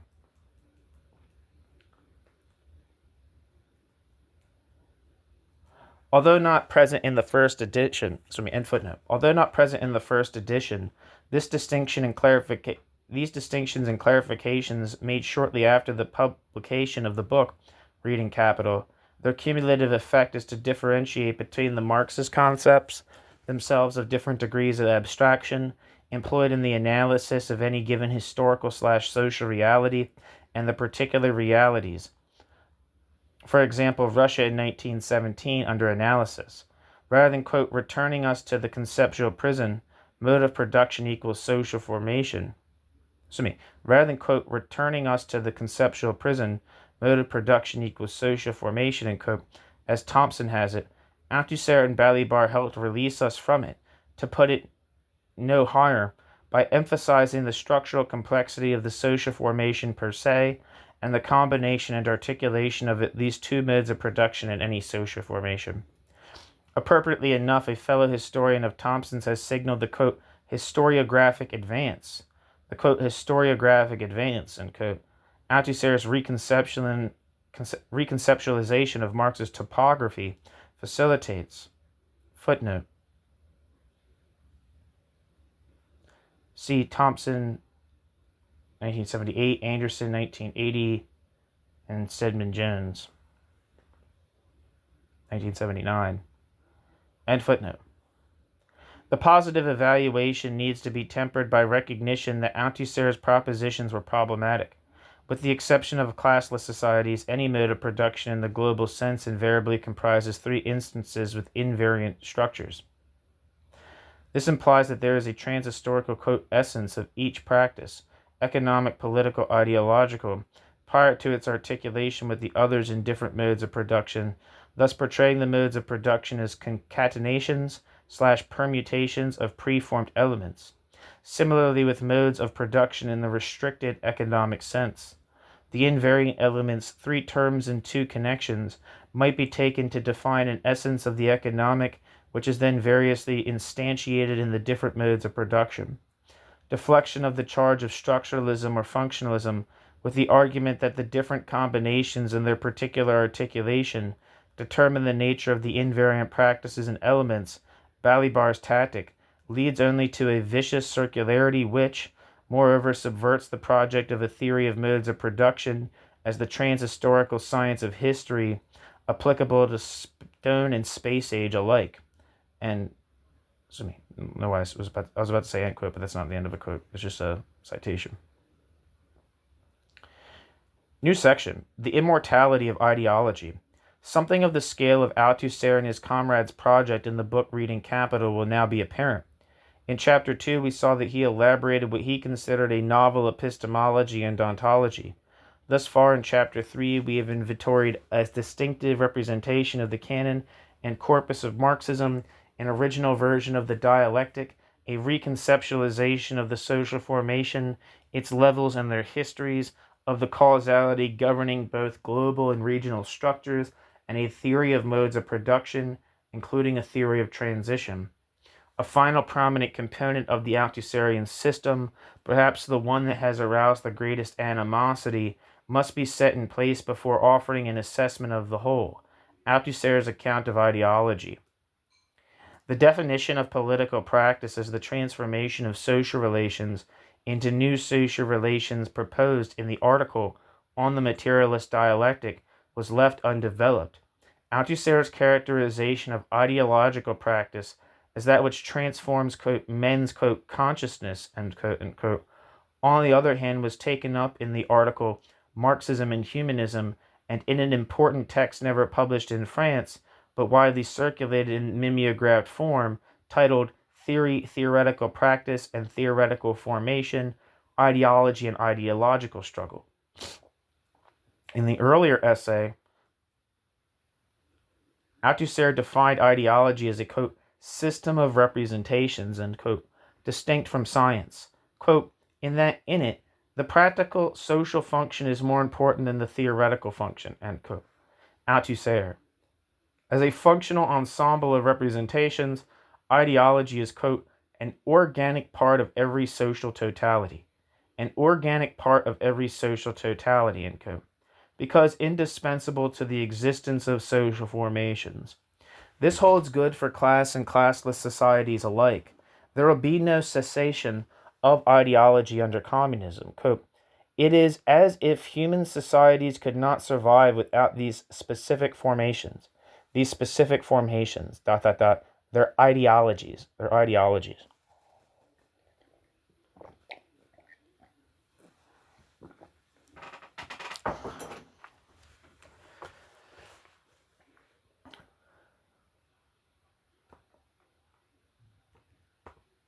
sorry, this is still in the quote. Human societies secrete ideology as the very element and atmosphere indispensable to their historical respiration and life. Only an ideological world outlook could have imagined societies without ideology, and accepted the utopian idea of a world in which ideology, not just one of its historical forms, would disappear without trace, to be replaced by science. Historical materialism cannot conceive that even a communist society could ever do without ideology.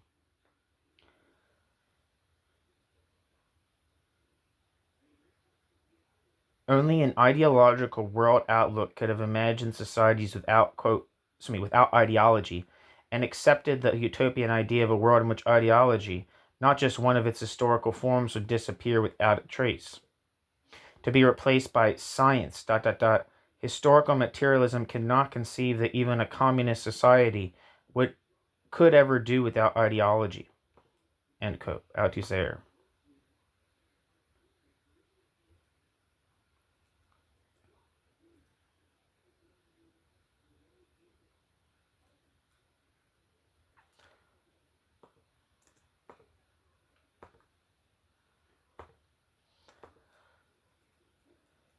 End quote. Althusser. Advertised as a consonant with historical materialism, Althusser's assertion of the transhistorical character of ideology in general, as opposed to particular ideologies, is dissonant with the Marxist tradition and contrary to Marx, who did envision communist societies operating without ideology in the pejorative sense. Yet it may be that Althusser is right, Marx and other Marxists wrong. What is the rationale for Althusser's idiosyncrasy? The target of Althusser's theory of ideology was the supposed messianism involved in the postulate of a disalienation with the advent of communism, a society whose deepest, quote, laws of motion, end quote, would be transparent to the consciousness of its members in a, quote, end of ideology, end quote. For Althusser, this was a chimera. Althusser impunged any theory of ideology as, quote, false consciousness, as itself ideological on two grounds. First, it implied the possibility of a true consciousness, whereas epistemologically consciousness was non-veridical by definition. Secondly, it circumscribed the social space and underestimated the objective power of ideology. For Althusser, ideology is a, quote, objective reality, independent of the subjectivity of the individuals who are subject to it, end quote. Althusser, a system of representations dominated by a, quote, false conception of the world, end quote. Men are, quote, ideological animals, end quote. Men need representations of the world and their relations to it in order to function as social agents. Ideology provides the requisite representation, which can be more or less conscious/unconscious, untheorized/theorized. Analytically, a relative autonomous superstructural level of society. In reality, ideology is a, quote, cement, sliding into all parts of the social edifice, end quote. It, quote, permeates all human activities and practices, governing the, quote, lived relations of individuals to the ensemble of their, quote, conditions of existence, end quote. Indeed, quote, ideology is so much present in all their acts and deeds that it is indistinguishable from their, quote, lived, quote, experience, end quote, unquote. Althusser. A correlate of the ubiquity of ideology is its permanence, inherent in coterminous with, quote, lived experience, and diffused throughout the social formation. It is a dimension of any and every society. Its function as a factor of general social cohesion is a transhistorical necessity, assuming the future creation of communist societies. On the other hand, its function as a cement of class exploitation and domination is a historical necessity. The termination of the latter will not cancel the former, since in any form of society, the function of ideology is to ensure, quote, the bond among people in the totality of the forms of their existence, the relation of individuals to their tasks assigned by the social structure, end quote. Althusser. For ideology is, quote, indispensable indispensable, if men are to be formed, transformed, and equipped to respond to the demands of their conditions of existence. If men are to be formed, transformed, and equipped to respond to the demands of their conditions of existence, end quote. Althusser. In class societies, this pan-historical function of social adaptation, hence reproduction, is overdetermined by another, the maintenance of a class order, fulfilled via the provision of justifications of the existing state of affairs to the exploited and rationalization of it to the exploiters. If ideologies are opiates, the rulers are equally addicted. The role of ideological subjection in the reproduction of economic exploitation and political domination explains the falsity of ideologies' representations in class societies, yet poses the problem of their perdurable, quote, deforming presence under communism. Quote, in class societies, ideology is a representation of the real, but necessarily distorted, because necessarily biased and tendentious because its aim is not to provide men with objective knowledge of the social system in which they live, but on the contrary, to give them a mystified representation of this social system in order to keep them in their, quote, place in the system of class exploitation. Of course, it would be necessary to pose the problem of the function of ideology in classless society, and it would be resolved by showing that the deformation of ideology is socially necessary as a function of the nature of the social whole itself, as a function, to be more precise, its determination by its structure, which renders it, as a social whole, opaque to the individuals who occupy a place in society determined by this structure. The opacity of the social structure necessarily renders mythic that representation of the world which is indispensable for social cohesion, end quote. Althusser. Whereas the tendentiousness of ideology, attendant upon the exigencies of class rule, is a potentially transitory phenomenon, the opacity of the social whole, consequent upon its determination by a structure which renders it impenetrable to its agents at the experiential level, is immutable. The system of coherent and, quote, obvious ideological representations will therefore remain ideological in the negative sense, namely, quote, deforming and mystifying, end quote. Althusser. The bourgeoisie can be overthrown. The ascendancy of structural causality is without term.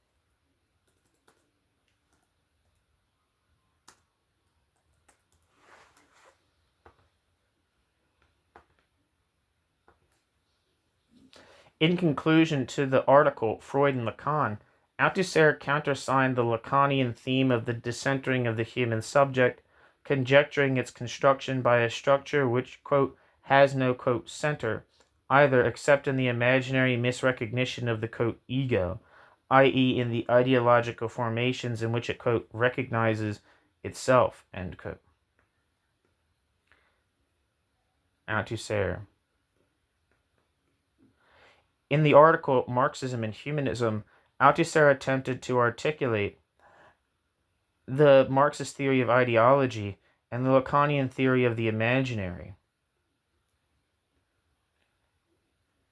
Quote, ideology, Althusser writes, quote, is a matter of the lived relation between men and their world, In ideology, men, express not the relation between them and their conditions of existence, but the way they live the relation between them and their conditions of existence. This presupposes both a real relation and a, quote, imaginary, quote, lived relation, ... In ideology, the real relation is inevitably invested in the imaginary relation, ... End quote. Althusser. Anticipating a thesis Althusser would only elaborate 5 years later in the article Ideology and Ideological State Apparatuses, Althusser is suggesting that human subjects are constituted in ideology, endowed with self-identity and the illusion of autonomy, via misrecognition of themselves in the idealized images it offers for their inspection. This construction of subjectivity, of the subject of consciousness and experience in ideology, was the secret of its social efficacy. Everything that has been said about the social function of ideology implies Althusser's second major thesis concerning it, although irreducible to cognition. The antithesis of science.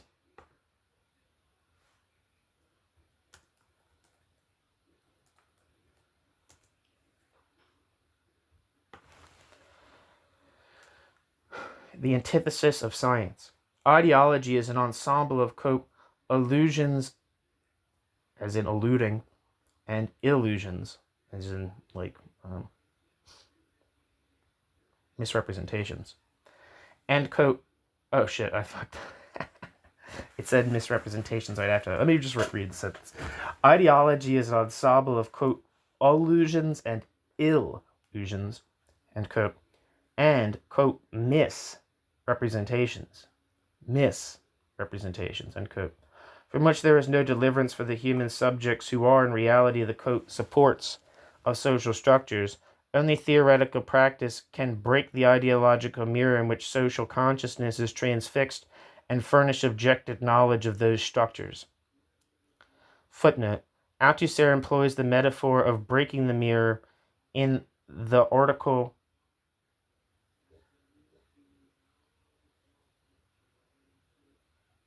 titled the, quote, Piccolo Teatro, Bertolazzi and Brecht, where Althusser examines the critical relationship of Brechtian dramaturgy to, quote, the spontaneous ideology in which men live, end quote. In his article Letter on Art, this argument was generalized, rendering Althusser's quadripartite schedule of social practices problematic. The attempt therein to define the differentia specifica of artistic practice vis-a-vis ideology and science was systematically developed in Macheret, 1978. 2 points might be briefly noted about Althusserian aesthetics. First, in their modernism, they effected a radical and original break with both the threadbare, quote, socialist realism that was communist orthodoxy and whose most vitriolic partisans had been Stalin's Dauphin Zhdanov and his French understudy Garridi, and with the much more sophisticated realist aesthetic of Lukács. But secondly, however suggestive, they were marred in much the same way as Althusser's epistemology, according literature or art, qua non-scientific critique of the ideological, some of theory's privileges as a lonely refuge from, or counterweight to, the tyranny of an otherwise all-pervasive ideology. End footnote. Althusser allows that the nature of ideology will change under communism. And Althusser stresses that there are not only ideological regions, but also ideological tendencies in non-communist societies, the antagonistic ideologies of the different social classes. But ideology, be it that of a communist state or a proletariat, is ideology.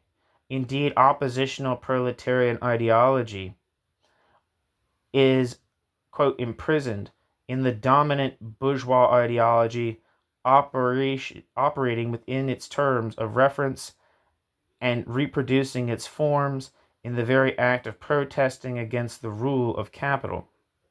The key to the cell is not to be found in some more concrete economic or political practice. On the contrary, liberation of the quote, spontaneous ideology of the proletariat from the grip of its antagonist can only come with the intervention of outside help from countervailing Marxist science. The Leninist thesis of quote, importation is predicated on the crushing weight of ideology in general and the particular inadequacies of proletarian ideology.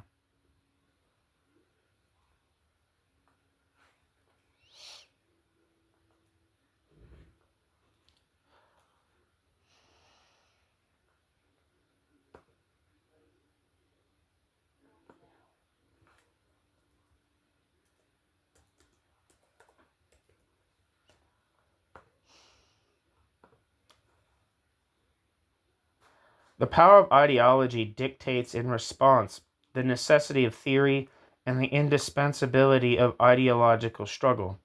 The ideology of the working class must be transformed.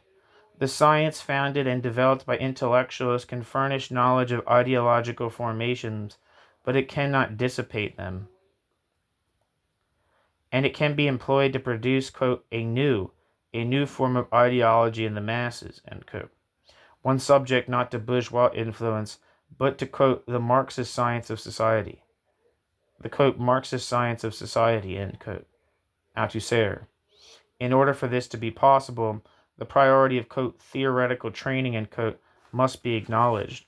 Without it, in the past, the workers' movement would never have been won to Marxist scientific theory. Without it, in the present, the masses still ensnared in bourgeois ideology, would remain trapped, and the Communist Party would not progress in developing historical materialism and applying its principles.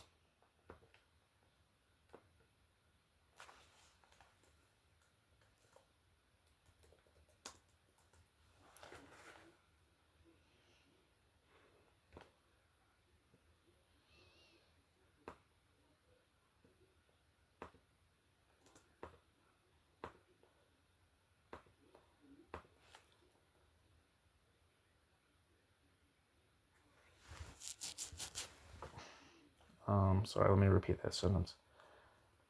Without it in the present, the masses still ensnared in bourgeois ideology would remain trapped, would not progress in developing and the Communist Party would not progress in developing historical materialism and applying its principles. Accordingly, the training of militants to become, quote, men of science represented the, quote, decisive intermediary link, end quote. Althusser. Footnote. In his book on Montesquieu, Althusser had already written of the, quote, correction of errant consciousness by well-founded science. Correction of errant consciousness by well-founded science. Of the unconscious consciousness by the scientific consciousness, end quote. Arguing that, quote, without a critique of the immediate concepts in which every epoch thinks, the history it lives, we shall remain on the threshold of a true knowledge of history and a prisoner of the illusions it produces in the men who live it, end quote. Althusser.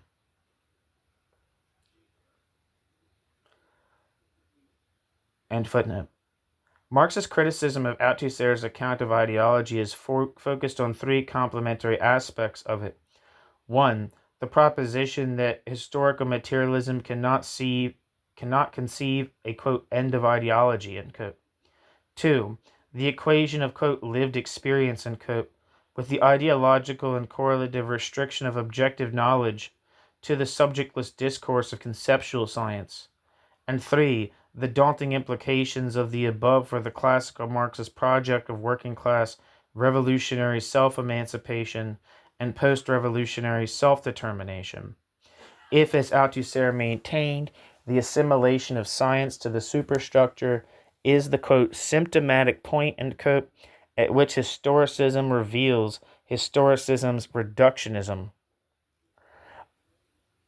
then his privileging of theory in the first and last instance, is the symptomatic point at which the Althusserian problematic betrays its conjoint idealism of the intelligence and the pessimism of the will.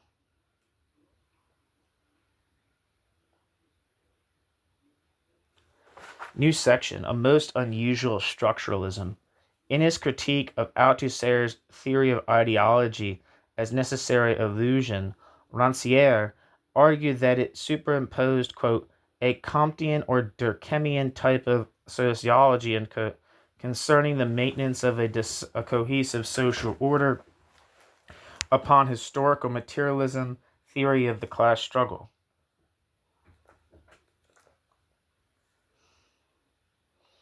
Footnote, as Stephen B. Smith points out, however, quote, if Althusser has given his Marxism a Durkheimian twist, Althusser has also given his Durkheim a Freudian turn, end quote.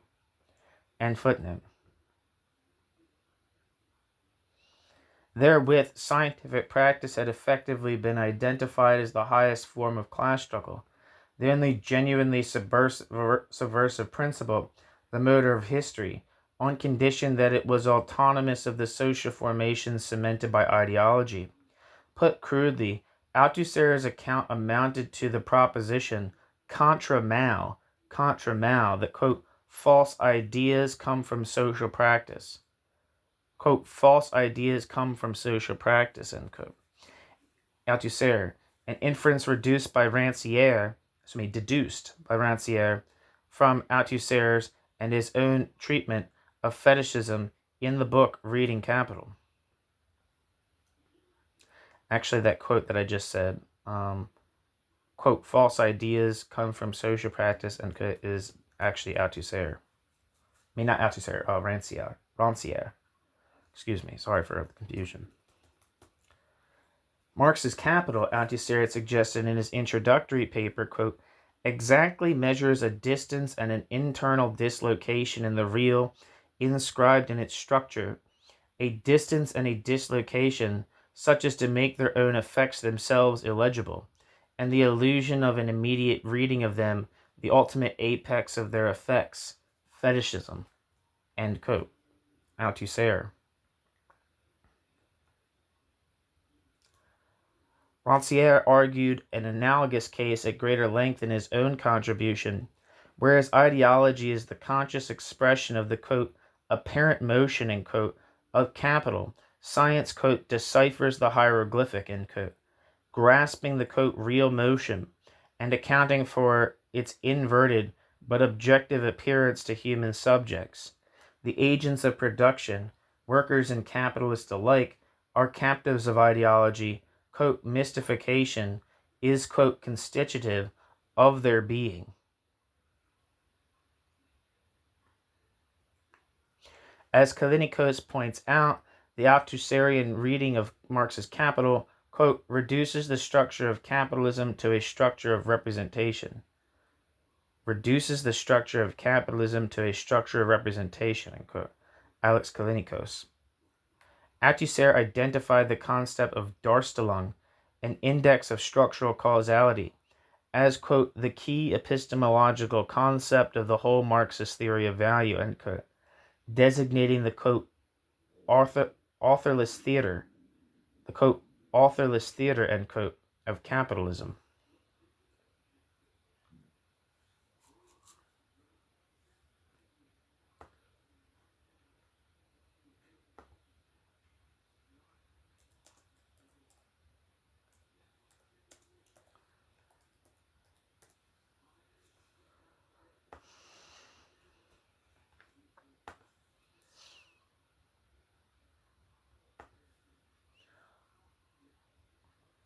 Quote, commodity fetishism was but one capitalist instance of an invariant feature of social formations, the social formations' opacity as a function of structural causality, and in consequence the permanence of ideology.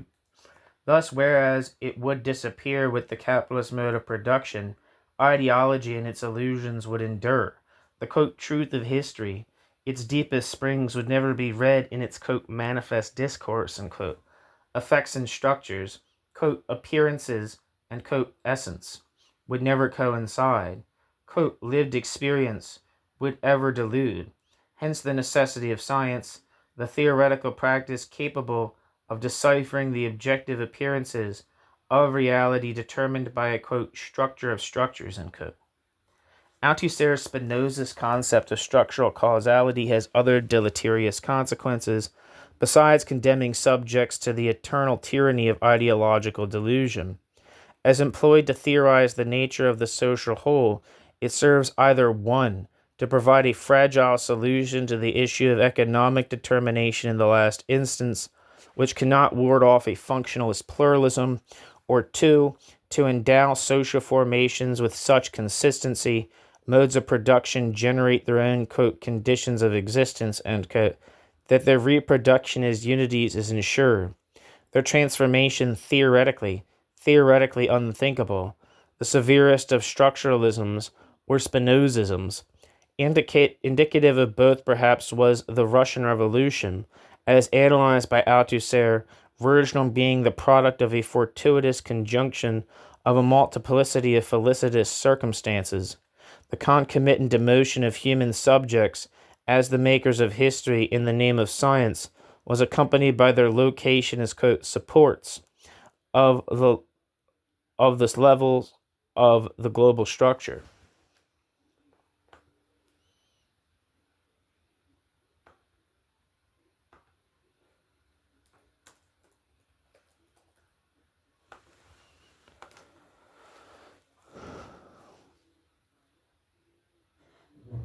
The, quote, role of the individual in history, end quote, was a false problem, to be displaced by a genuine problem. Quote, the concept of the historical forms of existence of individuality.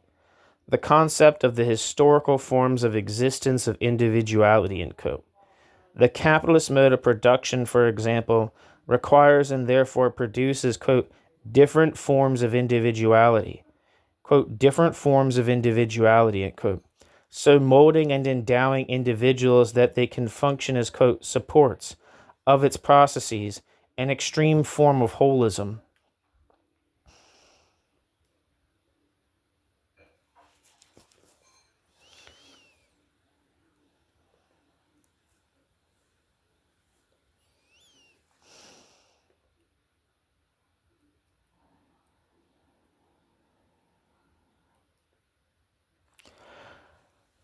Althusser urged the fidelity of his theoretical anti-humanism to historical materialism, observing of the artist Leonardo Saramonini that he had pursued, quote, the path which was opened up to men by the great revolutionary thinkers, theoreticians, and politicians, the great materialist thinkers who understood that the freedom of men is not achieved by the complacency of its ideological recognition, but by knowledge of the laws of their slavery. And that the, quote, realization of their concrete individuality is achieved by the analysis and mastery of the abstract relations which govern them, end quote. Althusser. Here and elsewhere, Althusser's argument is to the effect that the emancipatory project of communism obliged Marx and compels his successors to disavow the theoretical pretensions of humanism in order to understand the practical modalities and mechanisms of class servitude, in order to found the, quote, science of liberation. The, quote, science of liberation, end quote. It's interesting,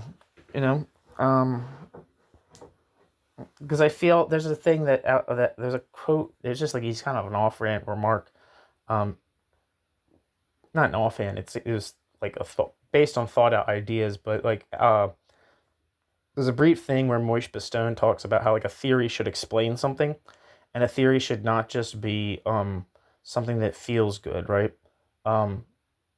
Emphasizing the point that like capital is a relation, or like any kind of structure is a relation between human beings and is their product, and that theoretically human beings could act in a self-determining manner and construct something otherwise, is all very well and good, but it doesn't really quite explain the immensity of what is these actors are facing, and what their activity or what their activity needs to be in order to create conditions that are otherwise, which is very, very far from um, you know any simple assertions about like class struggle or something like that.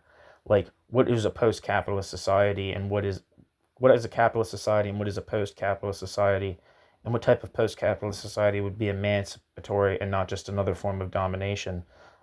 Those kind of like deep theoretical questions about the nature of society is something that's, I think, is way more important than um, just kind of the warm stream warm stream of Marxism, as described by Ernst Bloch, that gushy feel good stuff.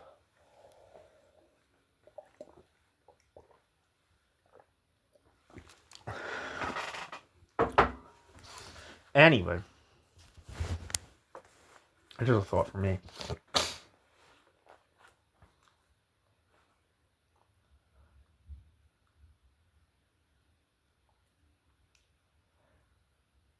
For it is capitalism that reduces people to the status of, quote, supports of its relations of production, he explained in his defense in 1975.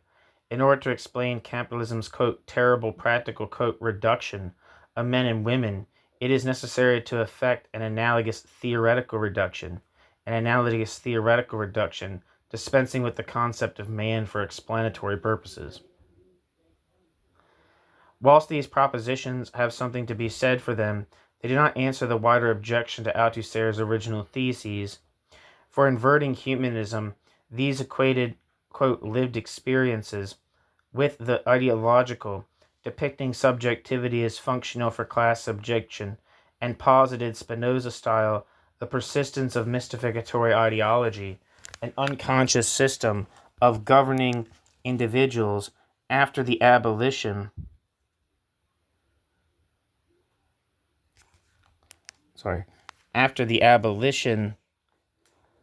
of other, quote, abstract relations, end quote, of capitalist society.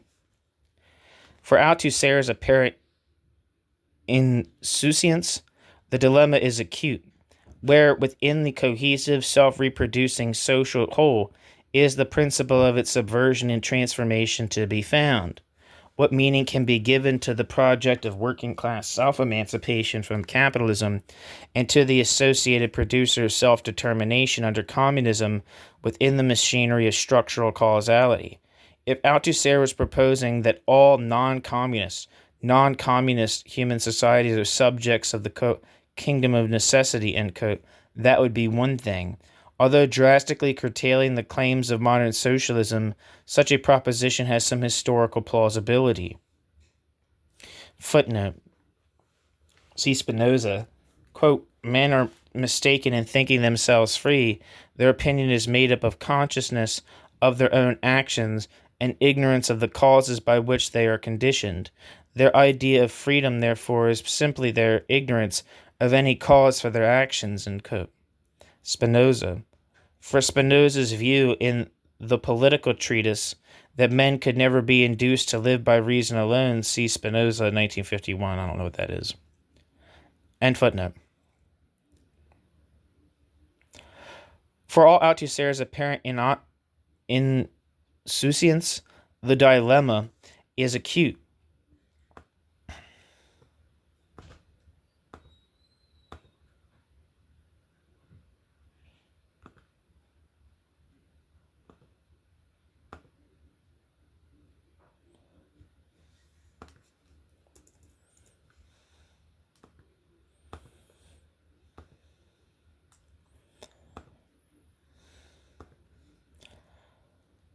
Where, within the cohesive, self-reproducing social whole, is the principle of its subversion and formation to be found?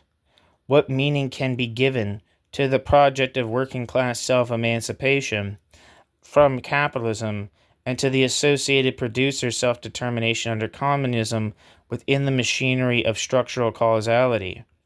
If Althusser was proposing that all non-communist human societies are subjects of the, quote, kingdom of necessity. Shit, I fucking started rereading the same thing. I'm sorry, I'm being a little douche. Where the hell am I? But Althusser's text make it clear that he envisaged human beings in communist society as falling under the inexorable sway of structural causality. But his texts make it clear that Althusser envisaged human beings in communist society as falling under the inexorable sway of structural causality. That is important. Because that right there is radically different from the humanist conceptions. I need to copy that down, forgive me.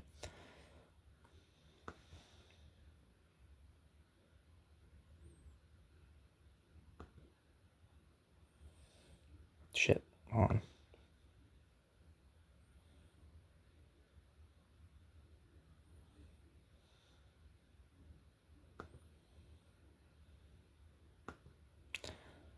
Come on.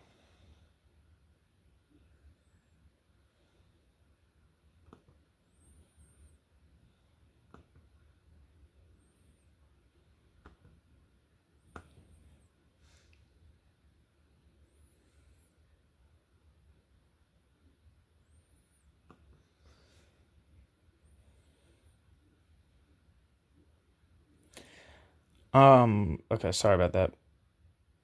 Given Althusser's denegation of human agency and the affirmation of structural necessity, how can we speak of communism as the, quote, realm of freedom, end quote, ushered in by, quote, the conscious reconstruction of human society, end quote? Marx. Althusserian austerity ruled such talk out of scientific order. Althusser characterized communism as the installation of a new mode of production. Althusser's relinquishment of any, quote, normative totality, end quote, even of any indictment of capitalism's inhumanity and injustice, may be partially explicable in terms of organizational constraints. The Communist Party of France's identification of the USSR as the norm, or conjunctural considerations, there was a lot of normativity about in 1965. And footnote.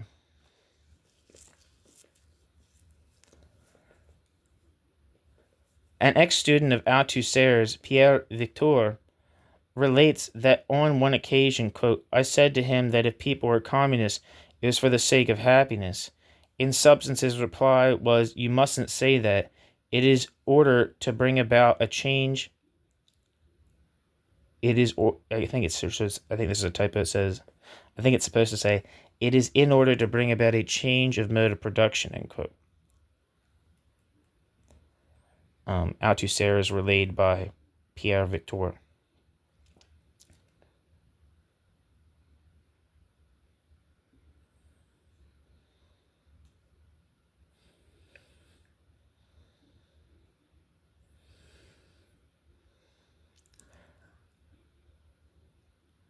Anyway, end footnote. Yet it is surely also symptomatic of that enchantment and latent pessimism in Althusser's thought. It is also symptomatic of that disenchantment, and latent pessimism in Althusser's thought, which has led Martin J. to describe Althusser and Adorno's philosophies as representing, quote, the Marxism of a more sober and disillusioned time. The, quote, Marxism of a more sober and disillusioned time, end quote. Martin J., as quoted in Kalinikos. Nowhere is that sobriety more apparent than in Althusser's conception of history. Hitherto, the evolutionism and historicism supposedly regnant in Marxism hitherto, Althusser and Balibar sought to redress the balance by propounding what, in the first edition of the book Reading Capital, the latter termed a, quote, most unusual structuralism. Quote, a most unusual structuralism, end quote. Balibar.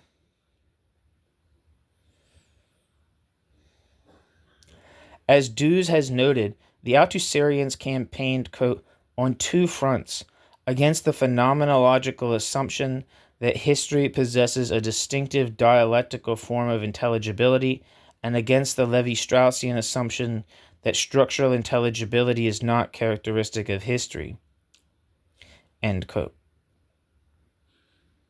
Dews. Althusser argued that in the Levi-Straussian scheme of things, quote, diachrony is reduced to the sequence of events, ... and to the effects of this sequence of events on the structure of the synchronic. The historical then becomes the unexpected, the accidental, the factually unique, arising or falling in time for purely contingent reasons. End quote. Simultaneously, he suggested that Levi-Strauss's concept of the synchronic was a variation on the Hegelian conception of historical time.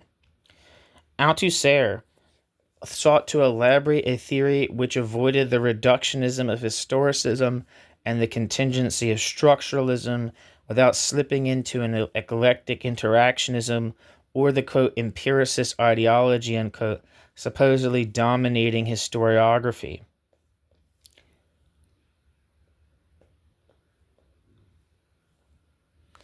The duty of a scientific theory of history, in no wise recalcitrant to rigorous knowledge, was to produce the concepts that could explain the complexities of the historical process and of concrete societies, and not to take refuge in the alibi of the richness of life, the poverty of theory.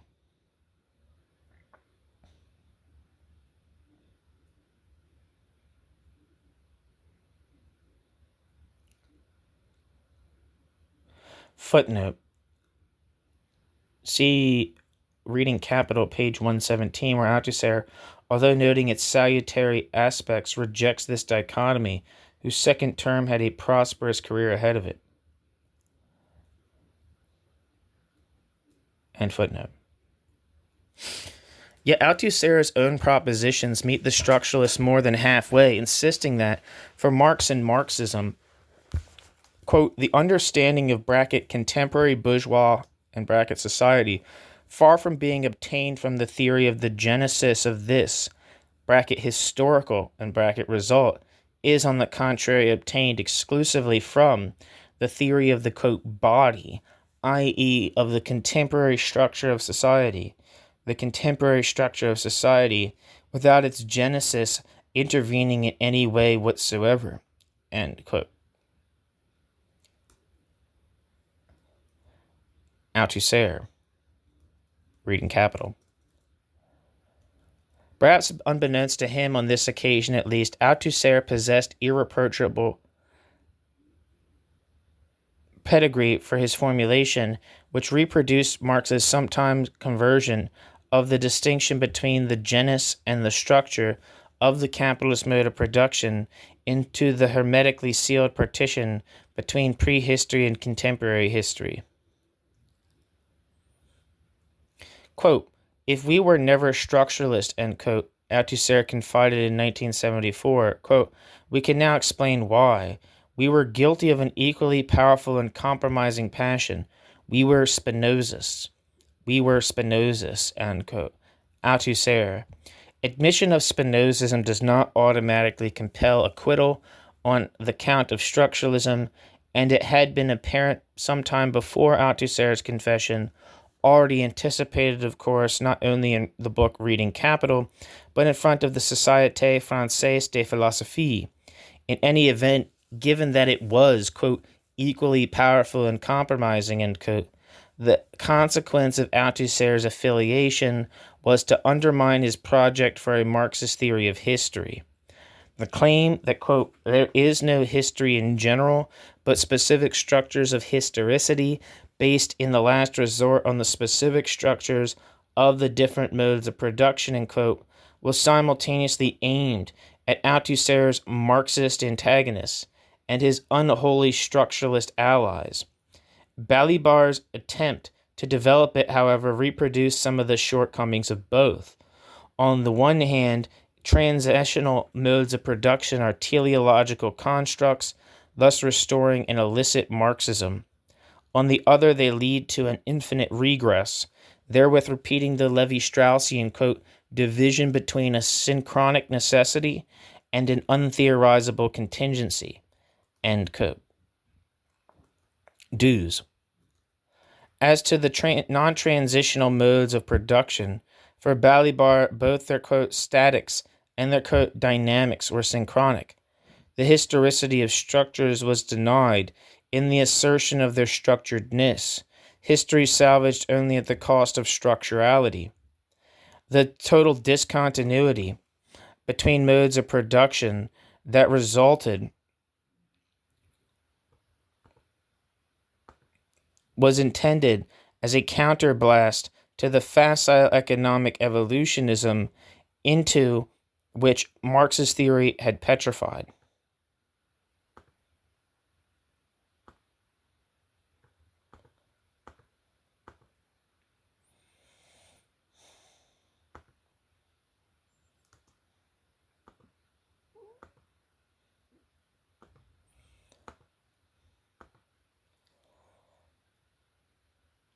Retrospectively, it is probably more accurate to conclude with Andrew Levine that insofar as Althusserianism converted Marxism into a materialist sociology, it was part of a, quote, revolt against historical materialism, end quote. The historical materialism not only of Stalin, Bukharin, and Plekhanov, but of Marx and Engels as well.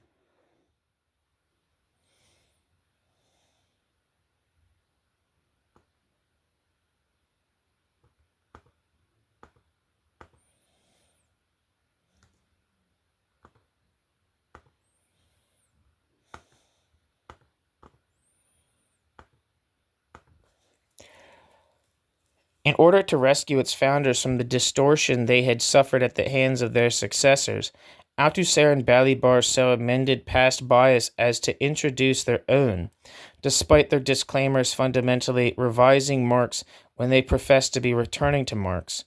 As French communists writing in the early 1960s, Althusser and Balibar had no choice but to represent themselves as faithful disciples, rectifying archaic theoretical forms, the better to reveal their revolutionary theoretical content. Moreover, revision is no crime when its outcome is superior to the original, but the substitution of, quote, Spinozism for, quote, Hegelianism generated as many theoretical problems as it resolved, stripping Marx's theory, an integrated theory of history and capitalist society, of central tenets, a vision of the general, progressive course of history, an internal principle of historical change, an explanation of how capitalism creates the potential for socialism and communism, and so forth, and putting little in their place. For better or worse, Marx did belong to the 19th century, quote, the century of history and of evolution, end quote, to make him acceptable to the 20th, or rather to the Paris of its 6th decade, by recasting historical materialism as a, quote, most unusual structuralism, end quote, is, in the last instance, perhaps to kill with kindness. In the years following the publication of the books For Marx and Reading Capital, many of the problems touched on here were to be acknowledged by their authors. Yet whatever the flaws in Althusser's reconstruction of historical materialism, and however tenuous its title to orthodoxy, it represented and was widely experienced as a liberation. If Althusser's constructions were problematic, the majority of Althusser's criticisms were pertinent and powerful. They released Marxists from more than one conceptual prison, reestablishing historical materialism as a research program, one whose potential had been negated rather than exhausted in the enumeration of iron stages and laws, the incantation of derisory formulae, the reiteration of, quote, famous quotations, end quote. If there is one sense in which Althusser's retheorization of Marxism did not represent a recommencement of historical materialism as such, there is another in which it did, and the, quote, extremism which disfigured it was vital to the efficacy of his intervention. The danger in, quote, bending the stick, end quote, was that it might snap, but by doing so, Althusser reminded Marxists that there was a continent waiting to be explored. What finally were the political implications of Althusserianism? Ranciere's retrospective is persuasive. The book Reading Capital logically entailed a left-wing critique of the Communist Party of France's political perspectives. In the event, the apex of Althusser's radicalism, in public at least, was the assertion of the necessity and autonomy of theory, enclave of freedom in a world of ideological servitude. If it was important to avoid, quote, idealism, the divorce of theory from practice, it was equally, if not more crucial, to escape, quote, pragmatism, the treatment of theory as a, quote, servant of politics, end quote.